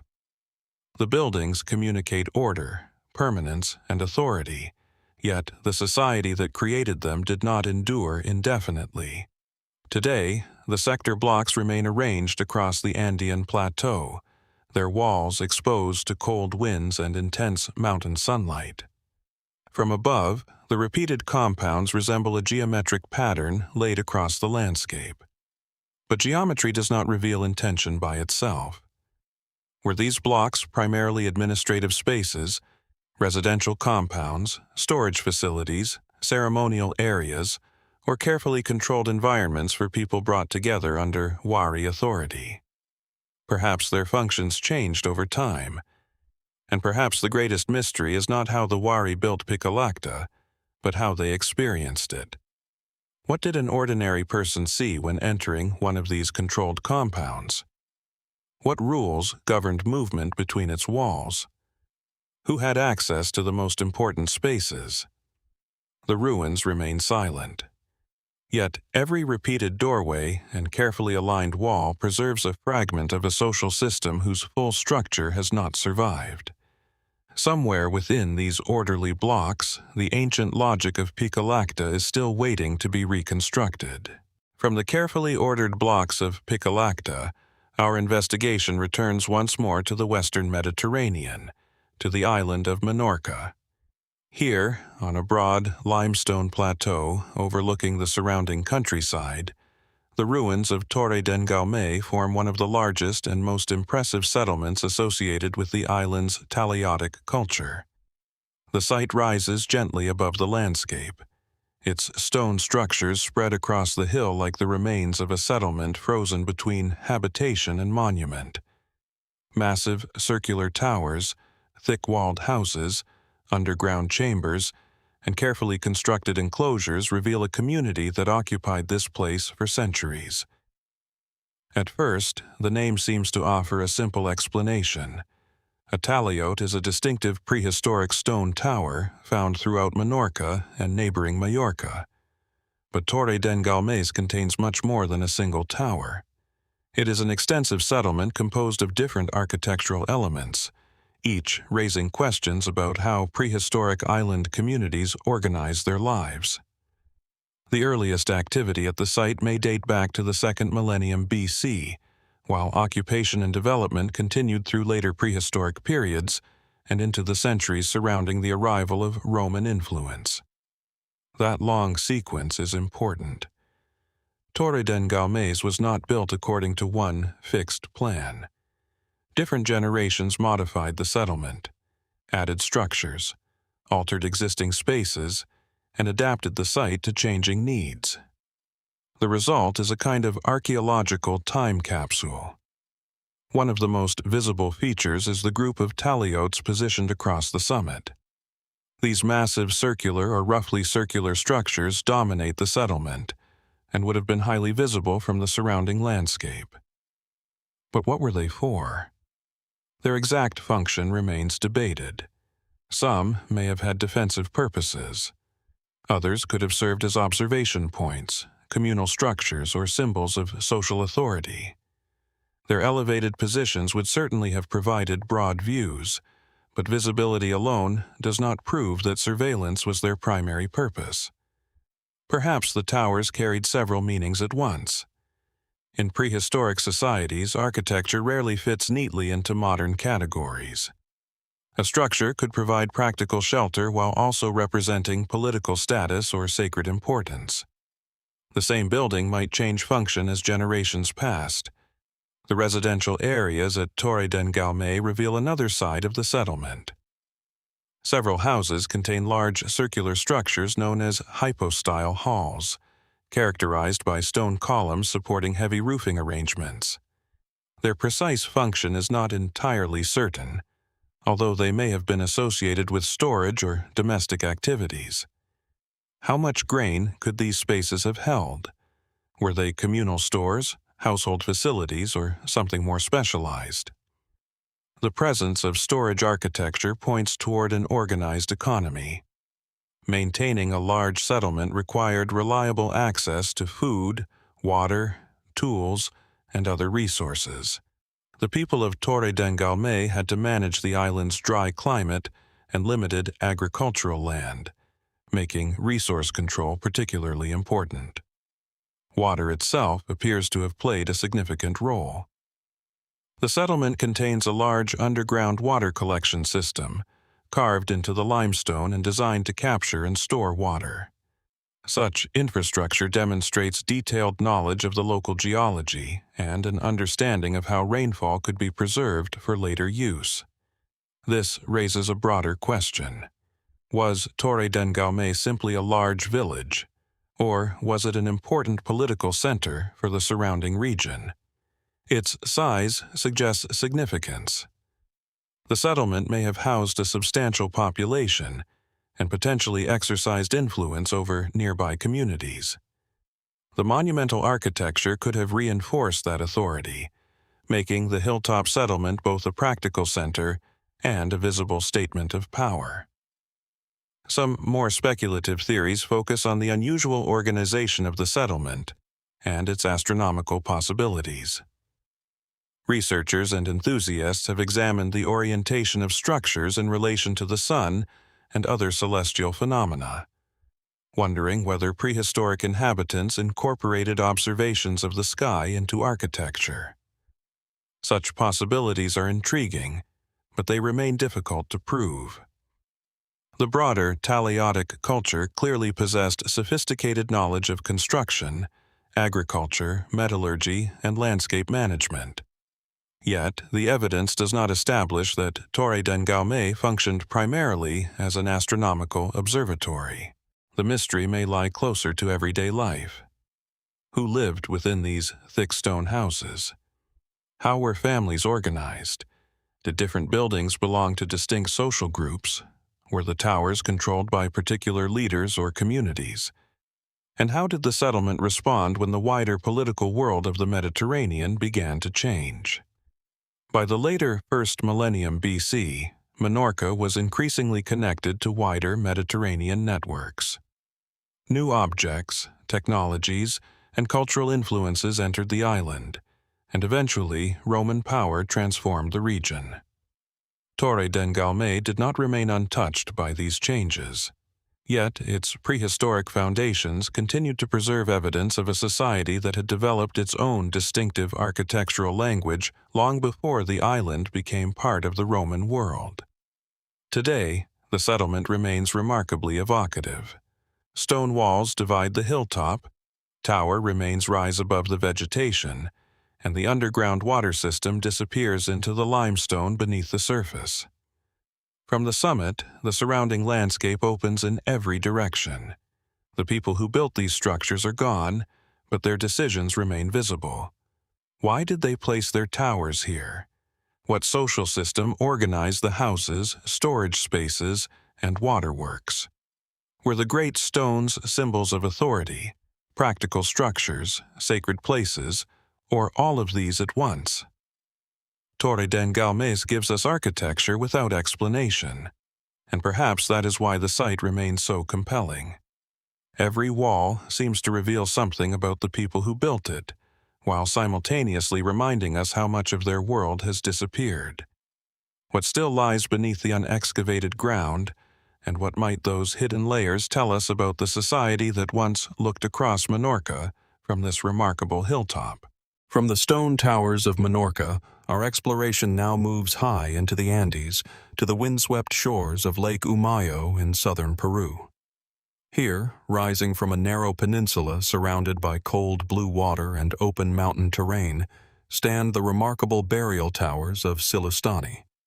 Known as chulpas, these cylindrical stone monuments dominate the landscape, some reaching several meters in height, their carefully fitted walls appearing almost impossibly precise against the rugged horizon. The setting itself is striking. Lake Umayo lies at more than 3,800 meters above sea level, where the air is thin and the nights can be bitterly cold. The peninsula offers a commanding view across the water and surrounding highlands.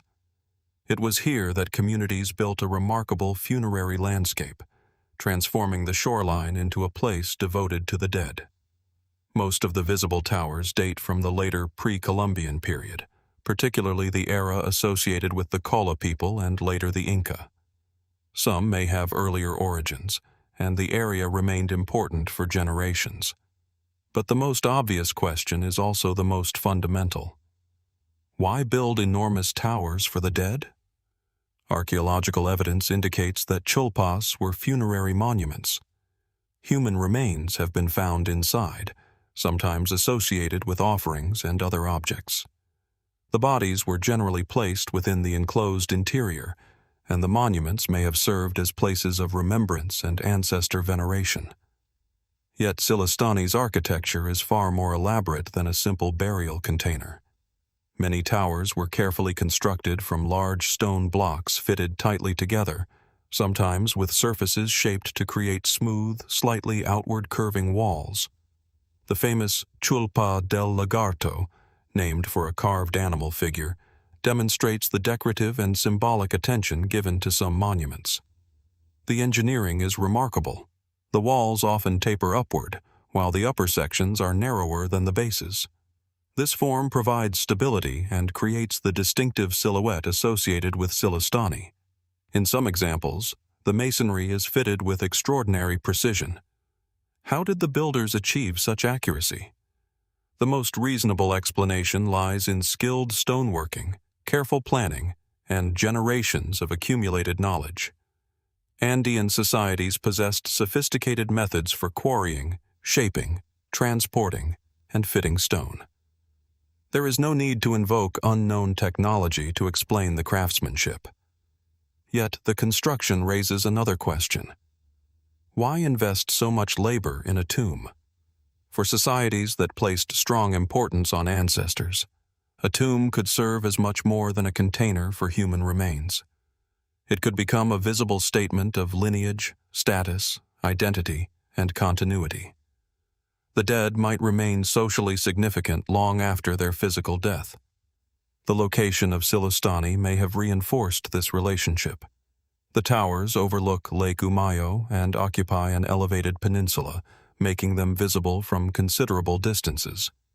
The landscape becomes part of the monument itself.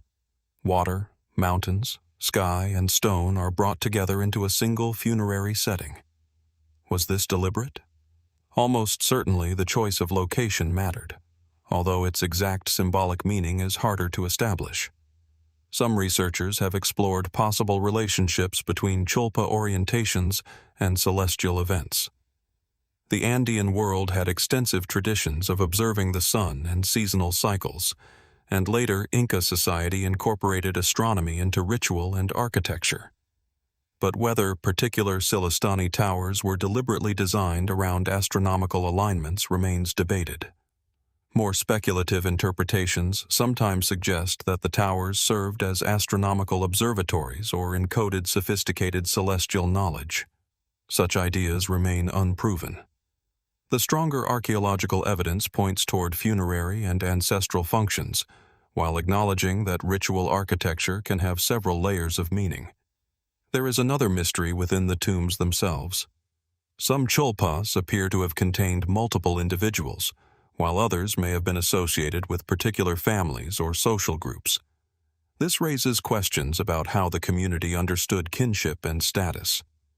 Were these monuments family tombs, elite burial places, collective ancestral shrines?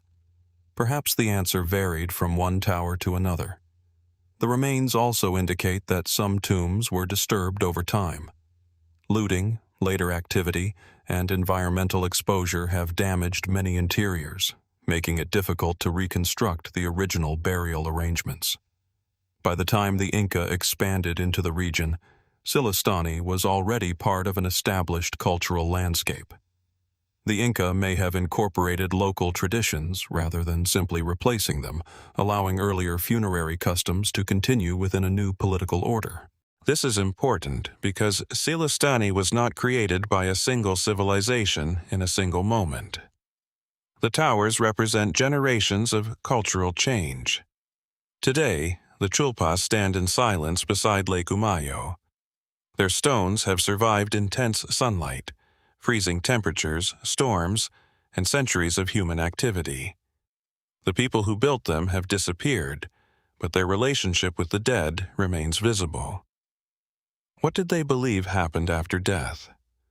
Why were certain individuals placed inside monumental towers while others were buried differently?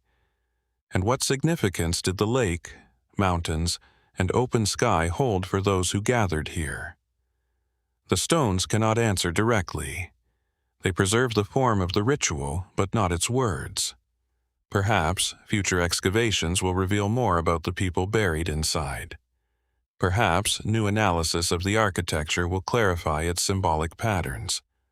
Or perhaps the most important clues remain hidden beneath the ground surrounding the towers, where generations of activity may still be waiting to be uncovered. For now, Sillustani remains a remarkable meeting point between architecture and memory, a place where the living once built upward toward the sky while placing their dead within the enduring silence of stone. From the burial towers of Sillustani, our investigation now returns to Europe, to the rugged hills of southeastern Spain, where the remains of La Bastida rise above the surrounding landscape. Located near Totana in the Murcia region, the settlement occupies a naturally elevated position, with steep slopes and commanding views across the valleys below. But it is the defensive architecture that immediately captures attention. Massive walls, towers, gates, and carefully positioned structures surround portions of the settlement, creating the impression of a community designed with protection in mind. La Bastida belonged to the Argaric culture, which flourished in southeastern Iberia during the Bronze Age, roughly between 2200 and 1550 BC. Archaeological research has shown that this society developed settlements, metallurgy, agriculture, specialized craft production, and distinctive burial practices. Yet, La Bastida stands apart for the scale and sophistication of its defenses. The settlement was built on a hilltop, where steep natural terrain already provided protection. The inhabitants strengthened those advantages with substantial stone walls and strategically positioned towers. Access routes were controlled, and some entrances were designed in ways that would have made direct movement toward the settlement difficult. Why was so much effort devoted to defense? The conventional explanation is conflict. Bronze Age communities were not necessarily peaceful agricultural villages living independently of one another. Competition over land, water, livestock, metals, and political influence could create tensions between neighboring groups. A fortified settlement could protect inhabitants while also projecting power over the surrounding territory. But La Bastida raises a deeper question. Was defense merely a response to danger, or was warfare already becoming an organizing force within society? The architecture suggests that security was not an afterthought. The walls were integrated into the settlement's overall design. Towers and defensive positions were carefully placed, while the terrain itself was used as part of the fortification system. Such planning implies that the builders understood both the strengths and vulnerabilities of the site. Archaeological excavations have revealed more than defensive structures. Inside the settlement were houses, storage areas, workshops, water management features, and evidence of daily activity. La Bastida was a functioning community, not simply a military outpost. This distinction matters. A fortified settlement requires food, water, tools, labor, and social organization. Someone had to construct the walls. Someone had to maintain them. Someone had to decide where resources were distributed and who was responsible for protection. The defensive architecture may therefore reveal something about political power. Some researchers have argued that La Bastida represents an unusually hierarchical society in which authority was concentrated among a relatively powerful elite. Differences in houses, burials, access to resources, and weaponry may indicate unequal social status. If that interpretation is correct, the walls were protecting more than homes. They may have been protecting an emerging political order. One of the most intriguing features is the settlement's water infrastructure. La Bastida included a large cistern capable of storing substantial quantities of water. In a Mediterranean environment where rainfall could be unpredictable, reliable water storage would have been essential. But constructing such infrastructure also required coordination. Who controlled the water? Was access equal among inhabitants, or did the settlement's hierarchy determine distribution? Could control over water have strengthened the authority of those who governed the community? These questions remain difficult to answer completely. The Bronze Age societies of southeastern Iberia left no written historical accounts describing their political institutions. Archaeologists must reconstruct social organization from architecture, graves, artifacts, and patterns of settlement. And La Bastida offers unusually rich evidence. Weapons have been recovered, including axes, daggers, and other metal objects. Their presence does not automatically prove constant warfare, but combined with extensive fortifications, it supports the possibility that violence was an important concern. More speculative interpretations have sometimes portrayed La Bastida as evidence of a highly militarized society, almost resembling a Bronze Age fortress state. The defensive architecture certainly makes such comparisons tempting, but the exact nature of conflict in the region remains difficult to reconstruct. Was warfare frequent, seasonal, ritualized, or primarily a threat that communities prepared for even when battles were relatively uncommon? The walls cannot tell us. What they do reveal is that the inhabitants considered protection important enough to invest enormous resources in it. And then, sometime around the middle of the 2nd millennium BC, the settlement was abandoned. The reasons remain debated. Environmental pressures, political changes, internal instability, shifting economic networks, or transformations within the wider Argaric society may all have contributed. There is no simple explanation that accounts for every aspect of the site's decline. That disappearance creates a striking contrast. La Bastida's architecture projects permanence. Its walls suggest confidence, planning, and control. Yet, the society behind them eventually disappeared, leaving only stone, soil, and scattered artifacts. Today, the settlement overlooks the landscape much as it did thousands of years ago. The defensive walls still follow the contours of the hill, while the valleys beyond reveal the territory that the inhabitants depended upon. Were these fortifications built because the people of La Bastida lived under constant threat? Or did the very existence of such defenses help create a society in which power, hierarchy, and control became increasingly important? Perhaps the answer lies somewhere between those possibilities. The mystery is not simply why La Bastida had walls. It is why an entire community chose to organize so much of its existence around them, and what happened to that society when the walls were no longer enough to preserve it.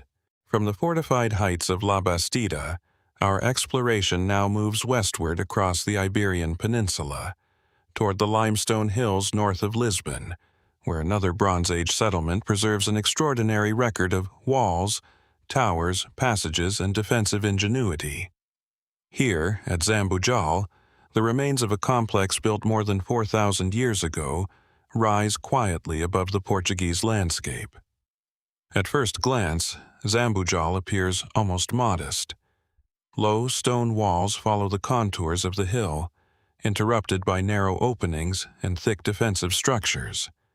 But closer inspection reveals something far more deliberate: concentric lines of fortification, towers, protected entrances, and carefully arranged internal spaces. Zambujal was established during the 3rd millennium BC and became one of the principal settlements associated with the Chalcolithic communities of the Estremadura region. Its development occurred during a period when copper metallurgy, long-distance exchange, agriculture, and increasingly complex social organization were transforming communities across western Iberia. What compelled these people to fortify their settlement so extensively? The most straightforward explanation is security. Zambujal's walls could have protected inhabitants, valuable goods, food supplies, and perhaps the settlement's growing economic interests. But the architecture suggests that defense was not a simple matter of surrounding the community with one thick wall. Instead, the builders created layers. The settlement was repeatedly modified, with new walls and structures added over earlier ones. Some sections incorporated towers and projecting platforms, while narrow entrances could restrict movement through the defensive system. Anyone approaching the settlement would have encountered a carefully controlled environment rather than an open village. This raises an important question. Were the people of Zambujal defending themselves against organized enemies? Possibly. The presence of substantial fortifications indicates that threats were considered serious enough to justify enormous investments of labor. Yet, archaeology rarely allows us to determine how frequently actual combat occurred. A fortified settlement does not necessarily mean constant warfare. Walls can also protect against raiding, demonstrate authority, control access, or secure valuable resources. They can serve psychological purposes as much as military ones. And Zambujal was connected to something particularly valuable: copper. The Estremadura region participated in extensive exchange networks during the 3rd millennium BC. Copper metallurgy was becoming increasingly important, and Zambujal appears to have been involved in the production and movement of metal objects and other goods. That changes the way we view the walls. Perhaps the fortifications were protecting a community whose prosperity depended partly on controlling access to valuable resources and exchange routes. Metal objects could travel considerable distances, connecting Iberian settlements with wider networks of interaction. But trade alone does not explain the complexity of Zambujal. Within the defensive perimeter were spaces associated with habitation, storage, craft activity, and communal life. The settlement therefore combined economic production, residence, and defense within a carefully structured environment. Who organized all of this? The answer is uncertain. There was no written administration to record who ruled Zambujal or how labor was coordinated. Yet, constructing massive stone defenses required people to quarry materials, transport them, shape them, and assemble them over time. Such work implies some capacity for collective organization. Perhaps leadership emerged through control of trade or metallurgy. Perhaps religious authority played a role. Perhaps influential families coordinated labor through kinship networks. The architecture cannot distinguish between these possibilities with certainty. One particularly fascinating feature is the way the fortifications evolved. Rather than constructing a single finished fortress, the inhabitants repeatedly altered the settlement. Walls were strengthened, entrances modified, and defensive arrangements rebuilt. This suggests that the community responded to changing circumstances. Were enemies becoming more dangerous? Was the settlement expanding? Did political competition intensify? Or were the modifications connected to changes in social organization? More speculative interpretations have sometimes described Zambujal as evidence of an unusually advanced prehistoric military system. Others have imagined the settlement as a powerful center dominating much of western Iberia. These possibilities are worth considering cautiously, but the archaeological evidence does not justify turning Zambujal into an ancient empire. A more restrained interpretation may be more revealing. Zambujal could represent a community becoming increasingly complex in response to new economic opportunities, social pressures, and regional competition. Its walls may have been both a practical defense and a visible expression of collective identity. Then there is the question of abandonment. Zambujal was occupied and transformed over generations, but its importance eventually declined. The wider Chalcolithic societies of western Iberia underwent major changes during the later 3rd millennium BC. Settlement patterns shifted, exchange networks changed, and new cultural traditions emerged. The reasons remain debated. Was the transformation caused by environmental stress, political instability, changing trade systems, population movement, or some combination of pressures that gradually weakened the communities that had maintained these fortified centers? No single explanation fully resolves the mystery. Today, Zambujal's walls remain embedded in the landscape, weathered but still following the outlines chosen by people who lived here thousands of years ago. The narrow passages still suggest controlled movement. The defensive towers still hint at a world in which protection mattered deeply. Yet, the walls tell us only part of the story. What did the inhabitants fear? What did they hope to protect? And did the fortifications create greater security, or were they themselves evidence of a society becoming increasingly divided and competitive? Perhaps the most revealing clues are still hidden within the layers of earlier construction, where every stone, fragment of pottery, and trace of metalworking may bring us closer to understanding why Zambujal became a fortress in the first place. And until those layers yield their answers, the purpose behind this extraordinary complex remains only partially understood. From the fortified stone passages of Zambujal, our exploration now turns toward the Nile Valley, where the landscape changes dramatically. Along the eastern cliffs overlooking the river near modern Minya, Egypt, a series of rock-cut tombs is carved directly into the limestone at Beni Hasan. Their entrances face the Nile, while the interiors preserve painted scenes of hunting, wrestling, agriculture, warfare, music, and daily life. These are not anonymous burial chambers.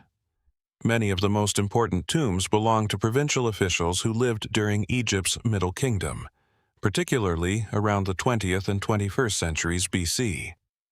Their walls provide an unusually detailed glimpse into a period when Egypt was governed not only from the royal capital, but also through powerful regional administrators. The first impression is one of permanence. Instead of constructing enormous monuments from separate blocks, the ancient builders cut directly into the mountainside. Corridors, chambers, columns, and burial spaces were carved into the living rock, transforming the cliff itself into a funerary monument. Why choose this location? Part of the answer lies in geography. Beni Hasan stood along an important stretch of the Nile Valley, and the cliffs offered a natural setting for tombs overlooking the river and the cultivated land below. But the location also carried symbolic meaning.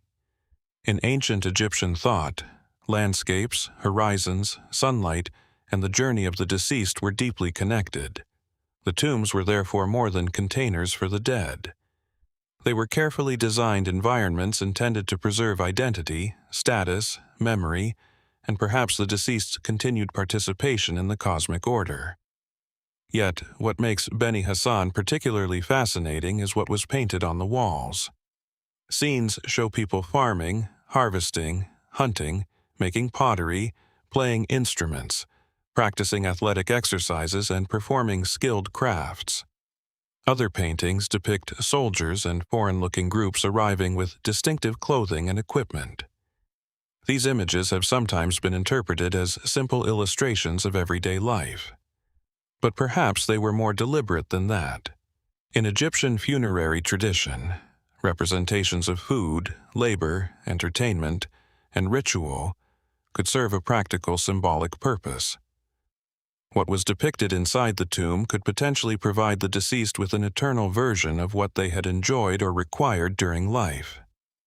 A painted field could represent an endless supply of food. A musician could ensure perpetual entertainment. A depiction of servants performing tasks could symbolically guarantee that those tasks would continue beyond death. So, when we look at these paintings today, are we seeing documentary scenes, religious imagery, or carefully constructed statements about social identity? Possibly all three. One of the most intriguing aspects of Beni Hasan is the way individual tombs reflect the personalities and positions of their owners. These officials were not kings, yet their monuments demonstrate considerable wealth and authority. Their tombs reveal a society in which regional elites had enough resources to commission skilled artists and laborers, while also maintaining strong connections with the central Egyptian state. This becomes particularly important during the Middle Kingdom. Egypt had experienced political fragmentation before the reunification that created the Middle Kingdom. Regional power had become significant, and the state had to negotiate relationships between the royal court and provincial authorities. Could the tombs at Beni Hasan therefore represent more than personal memorials? Some scholars have considered them evidence of the changing relationship between local elites and the central government. Their architecture and inscriptions preserve traces of a political world in which provincial officials could publicly display status while still presenting themselves as loyal participants in the Egyptian state. Then there are the mysterious figures from distant lands. Some wall paintings show groups traditionally identified with people from regions outside Egypt. Their clothing, hairstyles, weapons, and possessions differ from those of the Egyptians depicted beside them. These images have occasionally attracted highly speculative interpretations, particularly among those searching for evidence of unknown migrations or mysterious foreign peoples. But the more cautious interpretation is more complex. The scenes may represent trade, migration, diplomacy, warfare, or the arrival of foreign groups into Egypt. Ancient artists were not necessarily attempting to produce neutral ethnographic records. Their images could also communicate ideas about order, foreignness, power, and the world beyond Egypt's borders. The distinction matters. A painted figure is evidence of how Egyptians represented another group, but it does not automatically tell us exactly who that person was or why they appeared in the scene. The tombs themselves also raise technical questions. Carving chambers directly into limestone required skilled workers who understood the properties of the rock. Surfaces had to be prepared before painters could apply pigments and inscriptions. The result was a carefully coordinated process involving quarrying, carving, plastering, painting, and ritual preparation. And yet, like so many ancient monuments, the final purpose remains partly hidden. We know these were elite funerary monuments. We know their owners held important positions. We know their walls preserved remarkable scenes of life along the Nile. But what did the tombs mean to the people who entered them? Were they places of mourning, ritual, political memory, spiritual transformation, or all of these simultaneously? Today, the painted chambers remain quiet within the cliffs above the Nile. The colors have survived for thousands of years, while the voices of the officials who commissioned them have disappeared. Their images preserve a world of movement and activity, yet the deeper beliefs behind those images remain only partly accessible.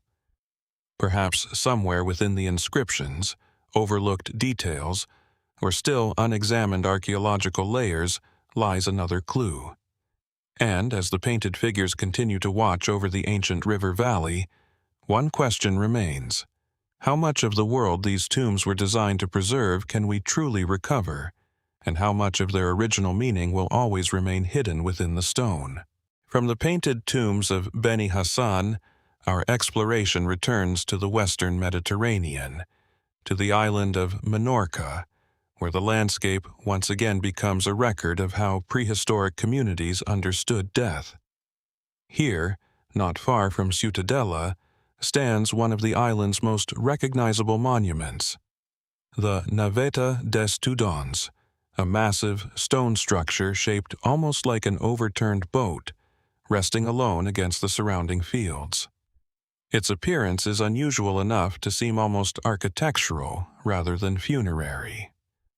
The walls rise from a broad base and gradually narrow toward the upper section, creating the distinctive form that gave Naveta its name. The structure was built using large and medium-sized stones fitted together without mortar, employing a dry stone, so-called Cyclopean technique.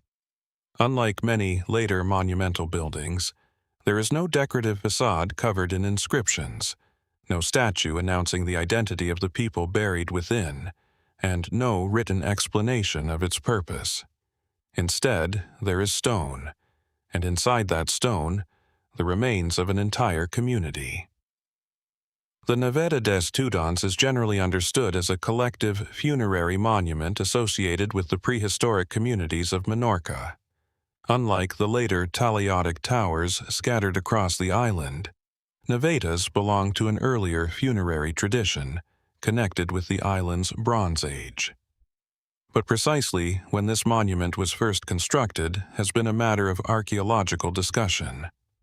Older interpretations often place the Navetas toward the later part of the Bronze Age or within the broader Talaiotic sequence. More recent scholarship has questioned some of those traditional chronologies, emphasizing that the funerary Naveta represents a distinct architectural and cultural tradition, and may have roots earlier than once assumed. This uncertainty is important. The monument may look timeless today, but it was created within a changing prehistoric society whose traditions developed over generations. It should not be treated as the product of one isolated moment.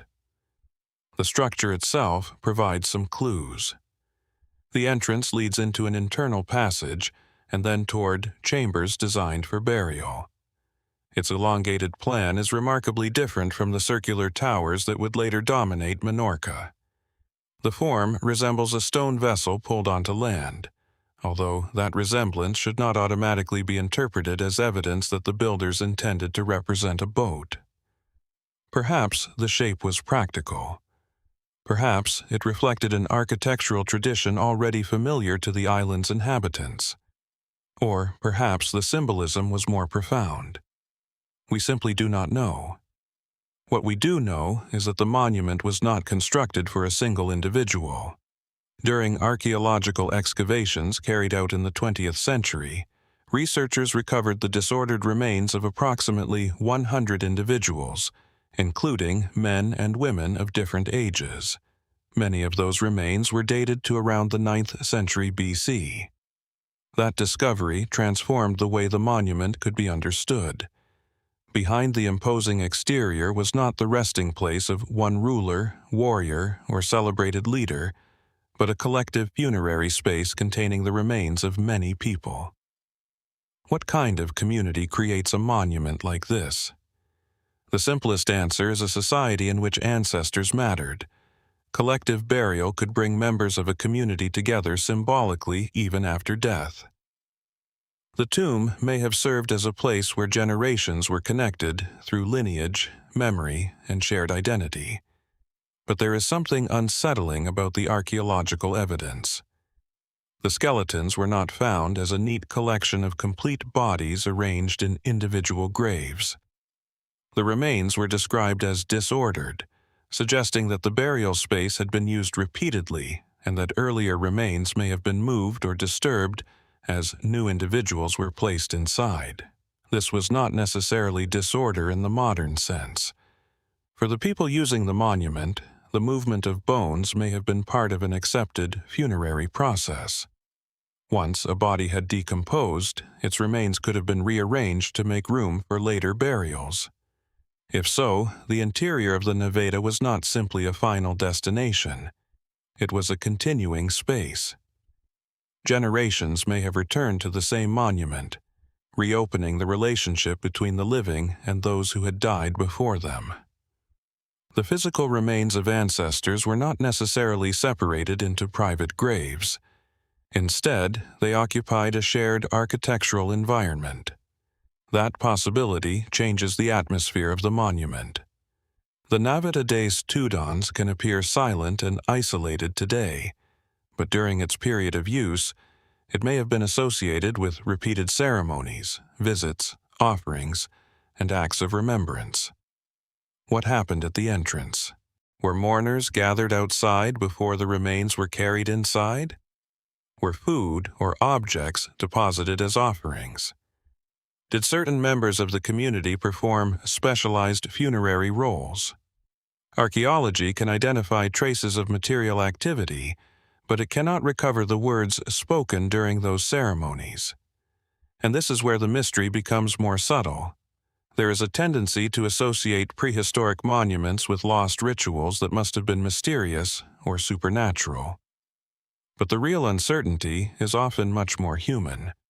We know these people cared enough about their dead to construct a large, durable monument. We do not know exactly why they chose this design. The island's prehistoric communities were not isolated from the wider Mediterranean world. Archaeological evidence from the Balearic Islands demonstrates contact with external communities and the movement of materials and objects. Even during the Bronze Age, these island societies participated in networks that extended beyond their immediate surroundings. This raises another possibility. Could the architectural tradition represented by the Navetas have developed through a combination of local ideas and influences from elsewhere? Similarities between monuments around the Mediterranean can sometimes tempt researchers toward theories of direct migration or cultural transmission.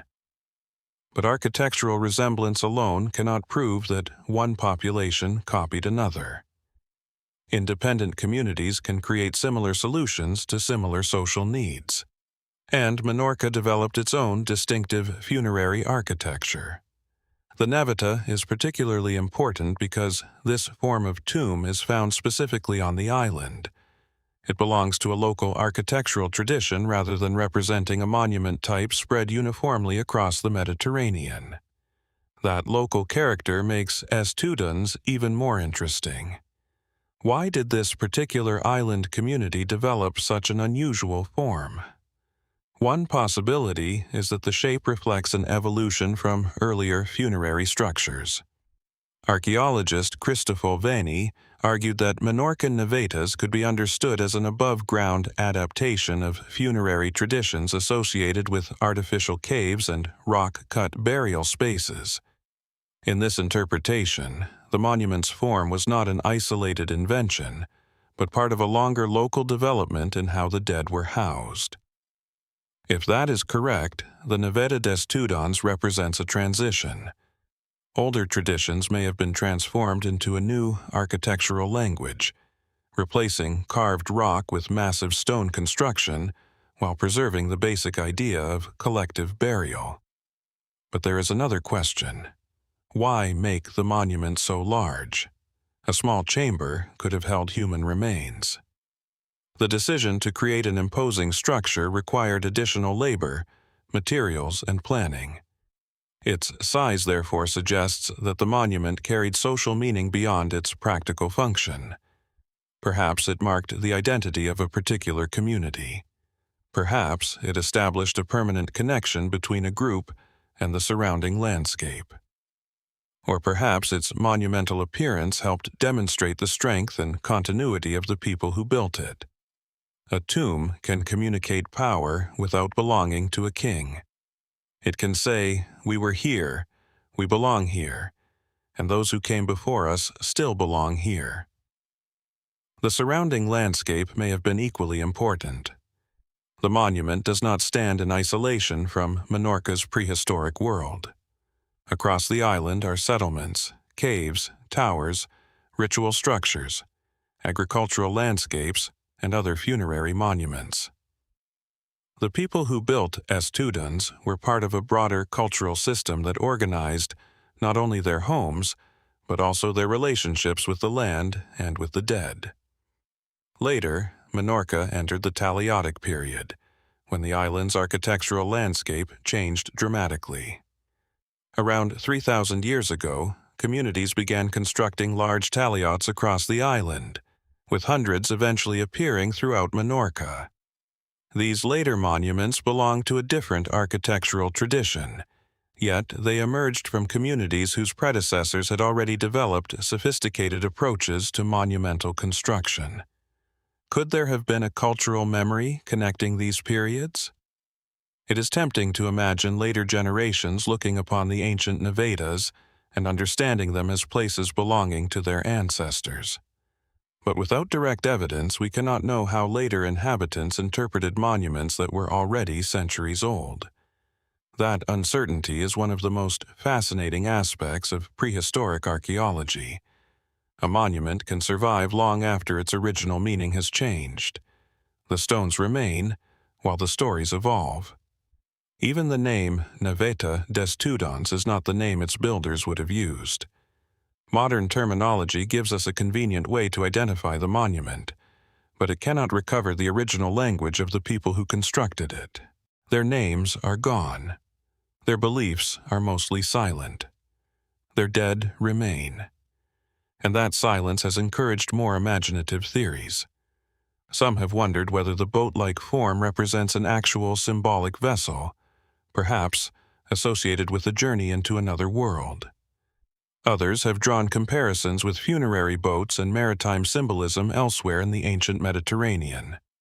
Such ideas are intriguing, particularly because Menorca is an island surrounded by sea. Yet, there is currently no decisive evidence showing that the Naveta des Tudons was deliberately designed as a symbolic boat for the dead. The shape may simply reflect a local architectural solution. Still, symbolism does not require literal representation. The builders may have associated the monument's form with ideas of passage, protection, enclosure, or transformation without creating a direct image of a vessel. And perhaps that is why the monument continues to invite interpretation. It stands somewhere between house and tomb, architecture and landscape, practical construction and symbolic space. Its massive walls protect an interior once filled with human remains. Its narrow entrance separates the outside world from a chamber where generations of the dead were gathered. The structure itself becomes a boundary between ordinary life and the world of ancestors. What did that boundary mean to the people who crossed it? Did they fear the dead, honor them, depend upon them, or simply understand death as another stage within the continuing life of the community? The evidence cannot provide a single answer. Modern archaeology has established much about the monument. It has revealed its collective funerary function, documented the human remains, examined its construction techniques, and placed it within the broader prehistoric development of Menorca. But archaeology also reveals the limits of certainty. We cannot reconstruct the ceremonies with complete confidence. We cannot identify the individuals whose bones were placed inside. We cannot hear the language spoken at the entrance, and we cannot know whether the builders viewed the monument primarily as a tomb, an ancestral sanctuary, a community marker, or some combination of these roles. Today, the Naveta des Tudons remains one of Menorca's most recognizable prehistoric monuments. Its dry stone walls have endured for thousands of years, while the society that created them has disappeared into the archaeological record. The monument looks almost complete from the outside, but in another sense, it is profoundly incomplete. Its architecture survives, yet the meanings that once animated it are missing. Perhaps future excavations, new dating techniques, or the study of other Menorcan funerary sites will clarify how the Naveta tradition developed and what rituals accompanied its use. Or perhaps the most important clues are already in front of us, hidden not in some extraordinary chamber, but in the arrangement of stones, bones, entrances, and layers of use that archaeologists are still learning to read. Standing before the Naveta des Tudons, it is difficult not to sense the scale of time. The people who entered this tomb thousands of years ago could not have known that the structure would survive long after their language, customs, and names had disappeared. They built for their dead. Yet in doing so, they unintentionally left something for the living, a monument capable of carrying a question across the centuries. What did they believe awaited those who entered the stone chamber? And when the final burial took place, did the people of Menorca believe they were closing a tomb, or continuing a relationship with their ancestors that would never truly end? The stones remain. The bones have been disturbed by time. The rituals are gone. But the question still stands inside the ancient walls, waiting for us to understand what might still be hidden there. From the funerary architecture of Menorca, our exploration now moves north to the chalk country of Hampshire, England, where the landscape around Danebury preserves a very different kind of mystery. Here, the earth itself becomes the monument.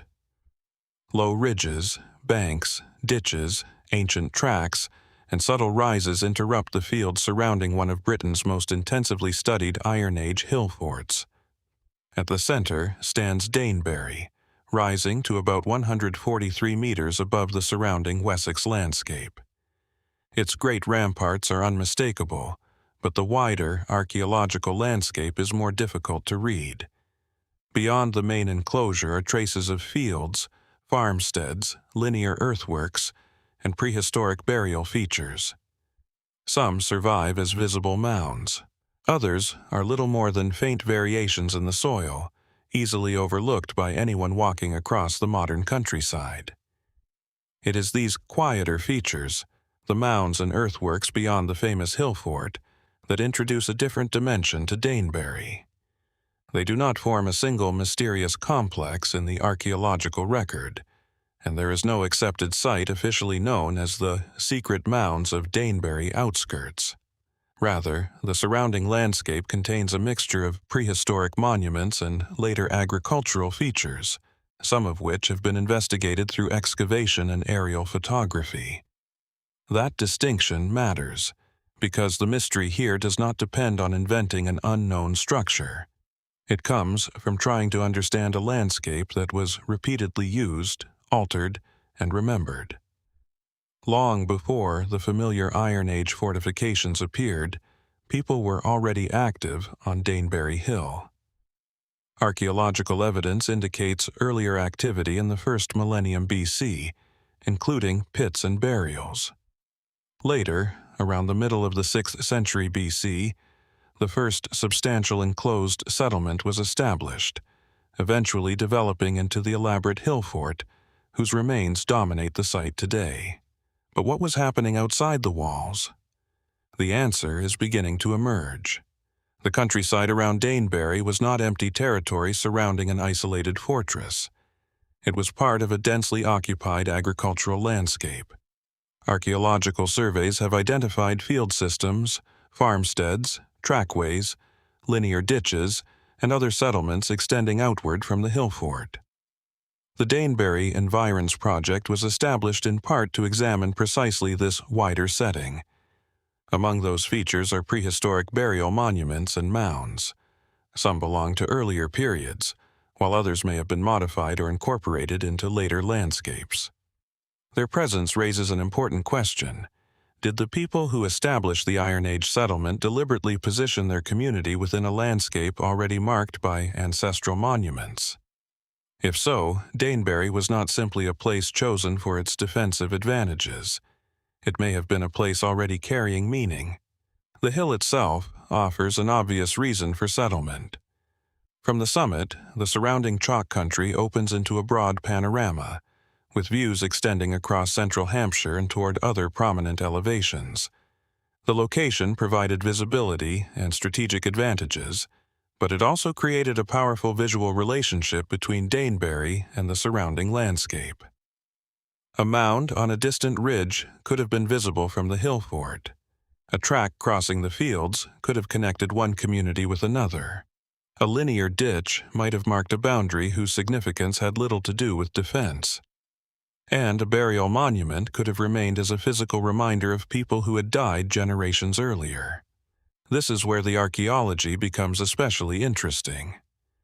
The modern landscape encourages us to see Danebury as one place. The prehistoric landscape was probably experienced as a network. The hill fort, fields, settlements, burial grounds, pathways, and natural features were interconnected. People moved between them. Livestock passed through the landscape. Crops were cultivated. Goods were exchanged. Ritual activities may have taken place at particular locations.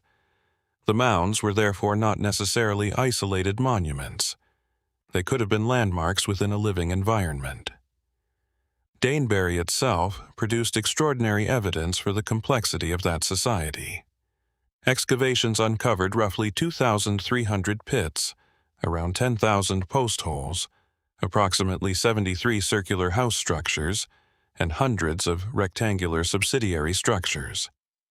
The excavations also recovered enormous quantities of pottery and animal bone, yet the pits are perhaps the most intriguing. Some contained ordinary domestic refuse. Others contained artifacts or animal remains that may reflect deliberate deposition. Human bone was also recovered from pits, including examples interpreted as burials.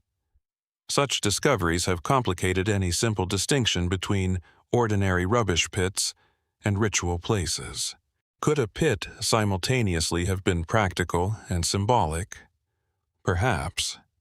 Prehistoric people did not necessarily separate the practical and sacred worlds in the same way modern societies often do. Objects could be discarded, buried, preserved, or deliberately placed according to meanings that are no longer obvious.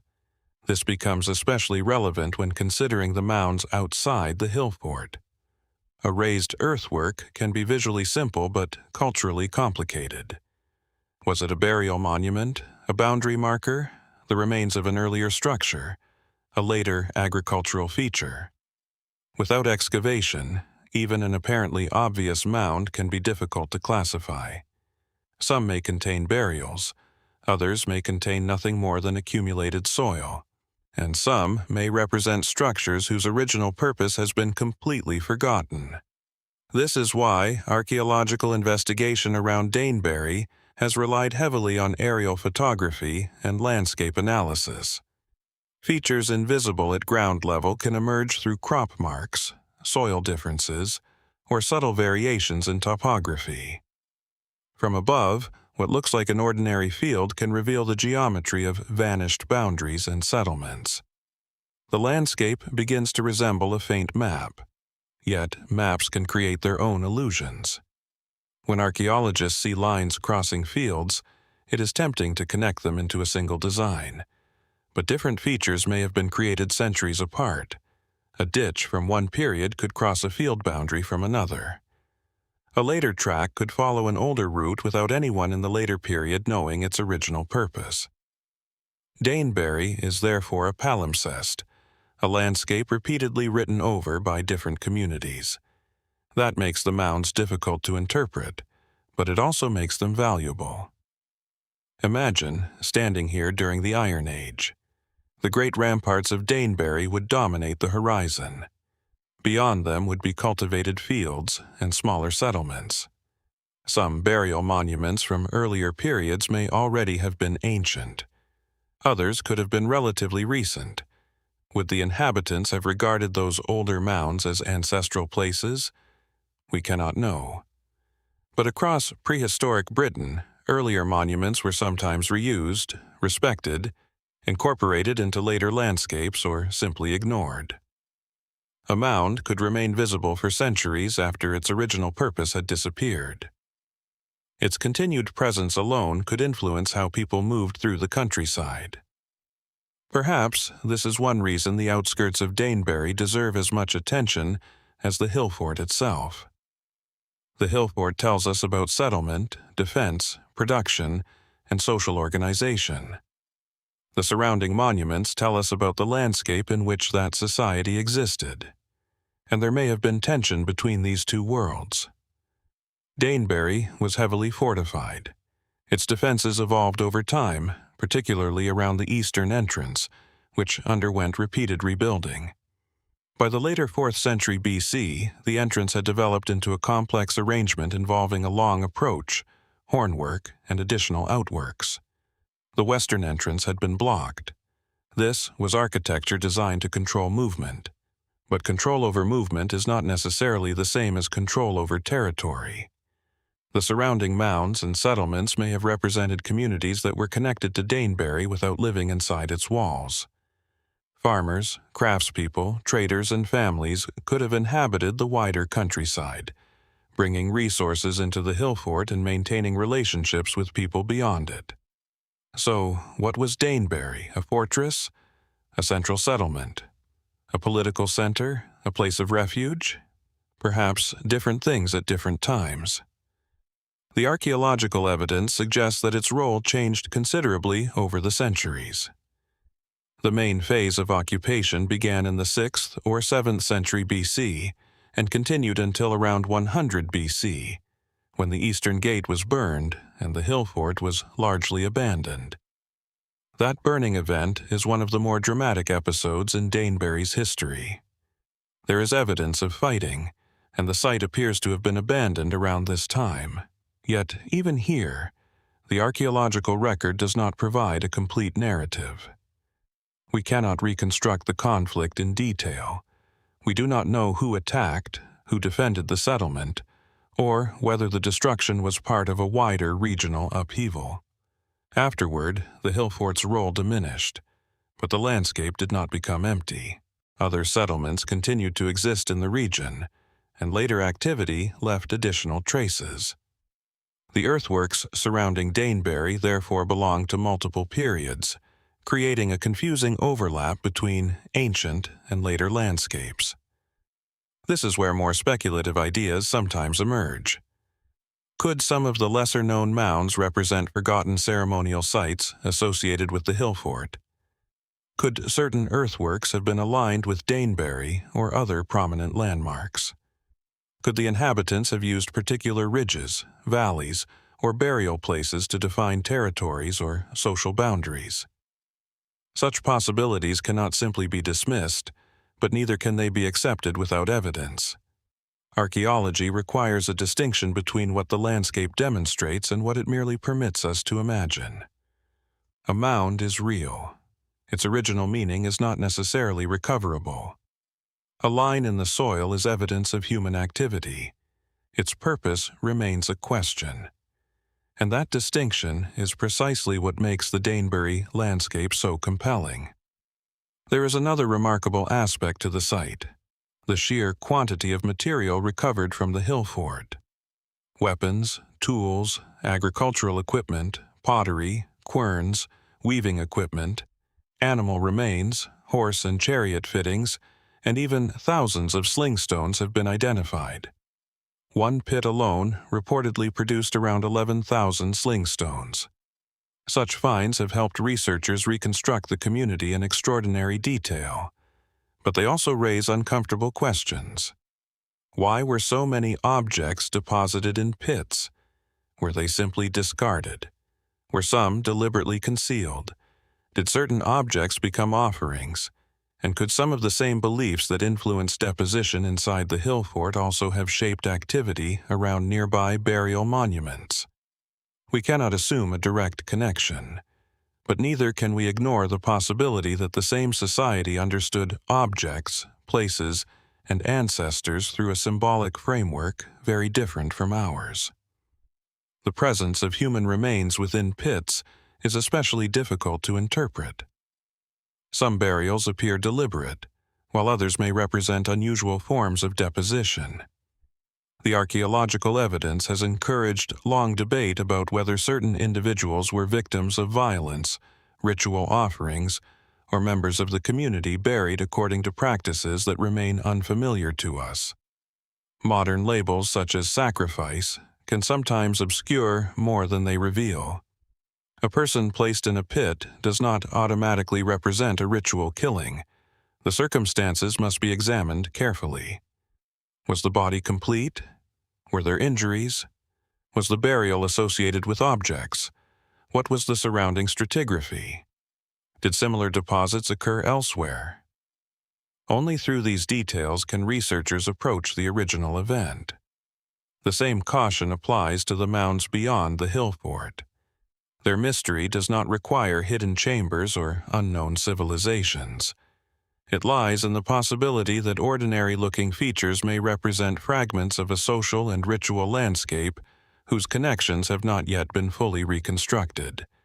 Today, the countryside around Danebury appears peaceful. Fields stretch across the chalk downs.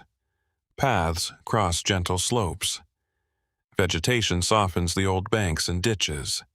From the hilltop, the landscape seems timeless, but beneath that calm surface are thousands of years of human decisions. A boundary was drawn, a field was cultivated, a track was followed, a person was buried, a mound was raised, a settlement was fortified, a wall was rebuilt, a gate was burned. Then another generation arrived and changed the landscape again. The result is not a single archaeological story, but a sequence of overlapping worlds. And perhaps that is why the mounds around Danebury remain so evocative. They remind us that the famous hill fort was never truly alone. Its walls were part of a much larger environment filled with farms, roads, fields, settlements, burial places, and earthworks. Some of those features are well understood. Others remain uncertain. A few may still conceal evidence capable of changing how we understand the society that occupied this corner of Hampshire. What did the people of Danebury see when they looked beyond their ramparts? Did the mounds mark the resting places of ancestors they still remembered? Did they define territories, guide travelers, or serve as places for ceremonies now completely forgotten? Or were some of these subtle rises in the landscape never monuments at all, but traces of activities whose meanings disappeared almost immediately after they were abandoned? The earth offers clues, but rarely explanations.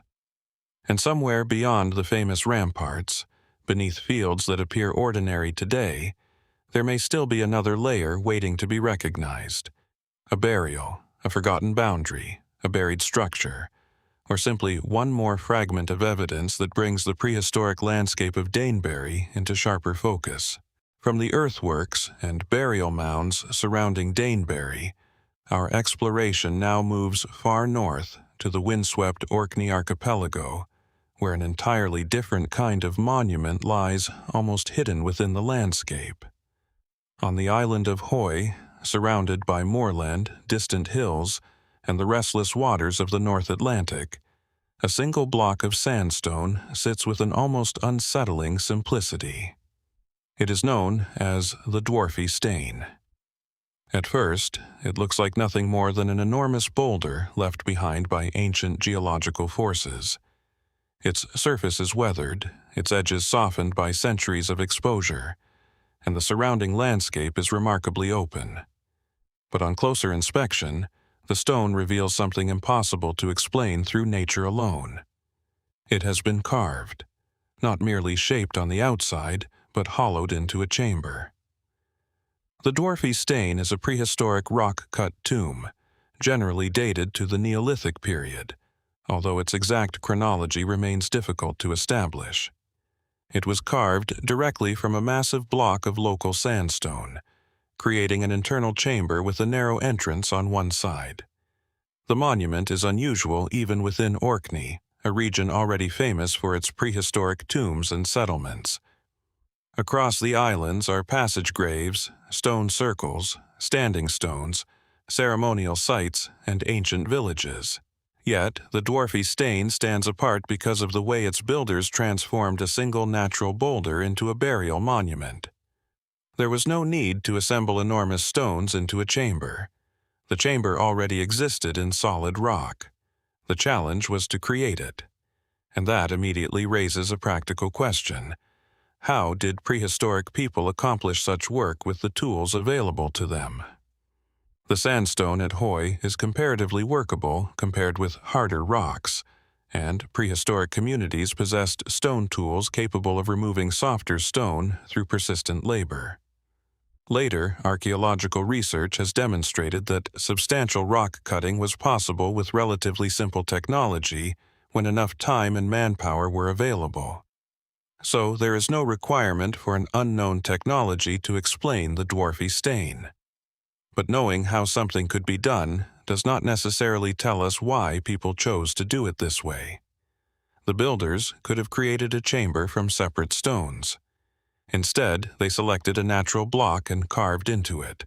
Perhaps the boulder already possessed significance before construction began. Perhaps its position in the landscape made it suitable for ritual activity. Or perhaps the rock's natural shape simply offered an efficient starting point for a tomb. The interior is remarkably compact. A narrow passage leads into a small chamber, and the monument includes features associated with its funerary purpose. The entrance could originally have been sealed with a blocking stone, creating a protected space for human remains. The effect must have been powerful. Outside, the tomb was part of the open landscape. Inside, the world narrowed into darkness, stone, and silence. For a prehistoric community, such a transition may have carried profound symbolic meaning. Orkney's Neolithic monuments demonstrate that burial was not simply a matter of disposing of the dead. The construction of elaborate tombs required considerable effort and often created places that remained important for generations. Some chambered tombs were reopened repeatedly. Human remains could be moved or rearranged. New burials could enter spaces that already contained ancestors. The dead were therefore not necessarily separated permanently from the living. They could remain part of the community's physical environment. Could the Dwarfie Stane have served a similar purpose? It is possible, but its compact design makes it difficult to compare directly with the larger passage tombs of Orkney. The monument's uniqueness has encouraged speculation for centuries. Long before modern archaeology developed, local traditions attempted to explain the stone through folklore. The name itself refers to a legendary dwarf, and stories connected the monument with supernatural beings. One particularly famous tradition associated the Dwarfie Stane with a mythical giant or dwarf who supposedly lived inside the rock. Such stories should not be mistaken for historical evidence, but they are still revealing. They show how later communities encountered a prehistoric monument whose original meaning had been lost. The carved chamber remained visible, yet the people who created it were long gone. Without inscriptions or surviving explanations, later generations filled the gap with stories. The stone became a setting for folklore because its true history was inaccessible. And perhaps that is one of the most enduring mysteries of prehistoric archaeology. A monument can survive while its meaning disappears. The Dwarfie Stane was already ancient when later inhabitants of Orkney encountered it. To them, the carved chamber may have seemed impossibly old, just as it can seem to us today. But unlike us, they had no archaeological science with which to reconstruct its origins. They had the stone, they had the landscape, and they had stories. There is another intriguing detail. The Dwarfie Stane is not simply a natural boulder with a small cavity. The interior was deliberately created by removing material from the rock. This means that the builders had to envision an internal space before that space existed. They had to decide where the entrance should be. They had to understand the thickness of the stone. They had to remove enough material to create a usable chamber without compromising the structure. And they had to work in an environment where every strike against the rock produced only a small change. Imagine the process. A group of people arrives at the boulder. Stone tools are prepared. The first marks are made. Another strike follows, then another. The work continues through hours, days, perhaps considerably longer. Dust and fragments accumulate. The opening slowly deepens. The interior gradually takes shape. There is nothing mysterious about the physics, but there is something remarkable about the commitment. Why spend so much effort transforming a single rock into a funerary space? The answer may lie in the symbolic power of permanence. A chamber constructed from loose stones can be dismantled. A structure built into bedrock is different. It becomes part of the landscape itself. Perhaps the builders wanted the tomb to endure. Perhaps they wanted the dead to remain physically connected with the island.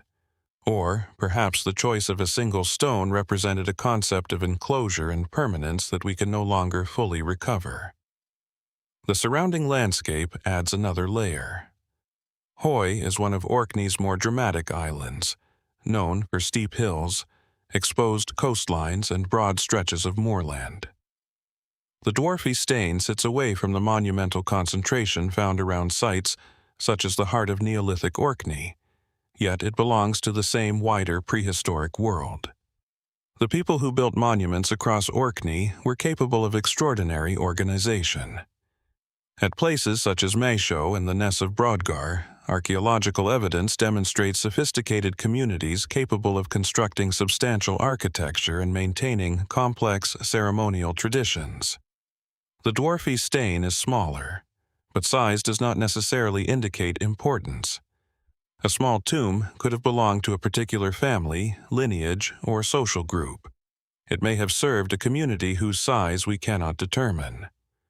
Perhaps the monument was intentionally intimate. Perhaps only a few individuals were placed inside. Unfortunately, the archaeological evidence from the Dwarfie Stane is limited, and the original burial contents have not survived in a way that allows us to reconstruct the monument's complete history with confidence. This creates an unusual situation. The architecture survives remarkably well. The people do not. The tomb tells us that burial occurred here, but it cannot tell us the names of those who were buried.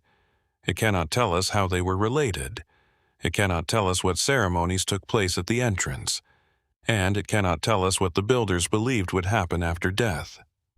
Some later interpretations have attempted to connect the Dwarfie Stane with astronomical or symbolic traditions found elsewhere in prehistoric Orkney.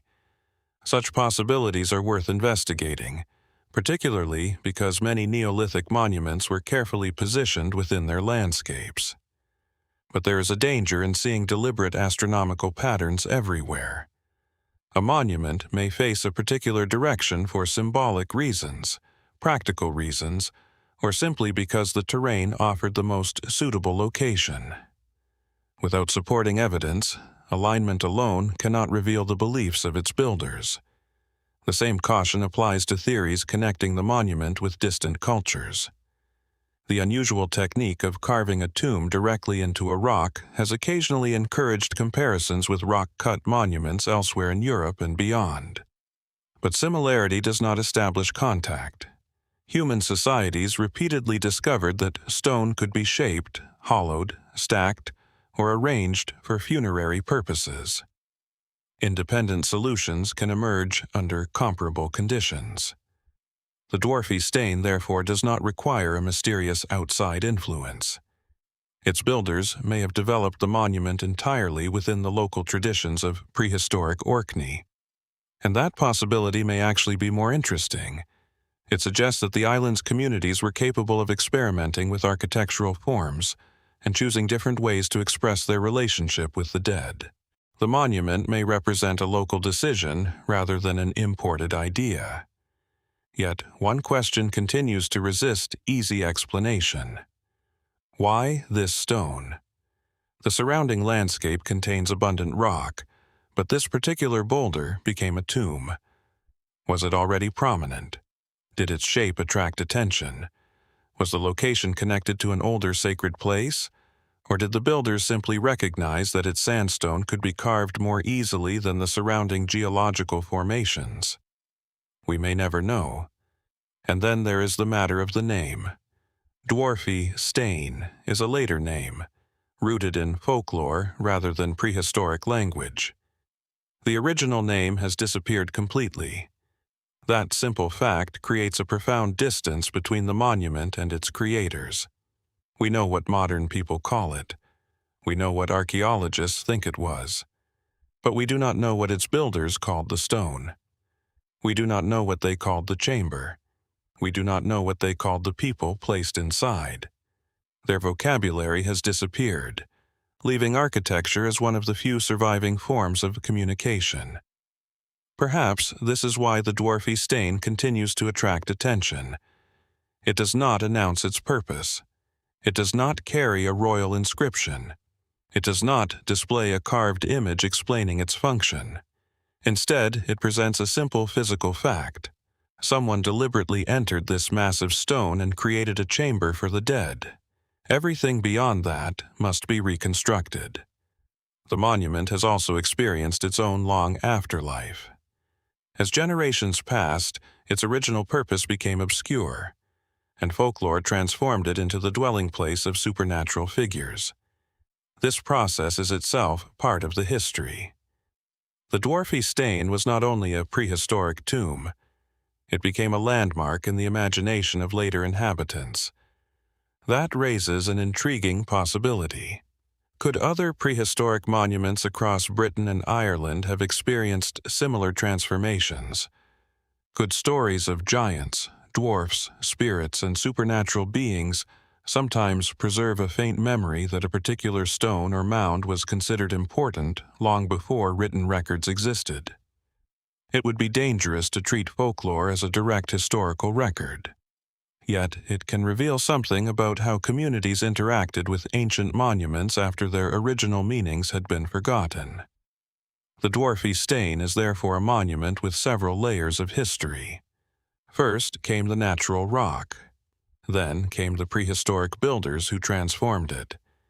Then came the generations who encountered the tomb. Then came the folklore that gave the stone a new identity. And finally came modern archaeology, attempting to separate physical evidence from centuries of interpretation. Each layer tells us something different. The stone itself tells us about geology. The carved chamber tells us about prehistoric engineering.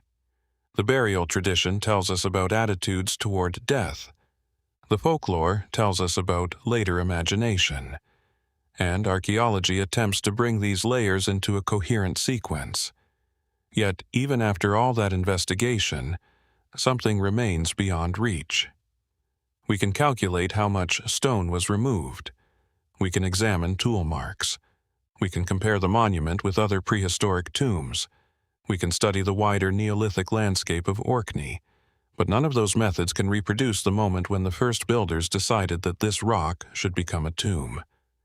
What did they see when they stood before it? A useful piece of stone? A natural landmark? A sacred place? Or something whose significance existed only within a belief system that disappeared thousands of years ago?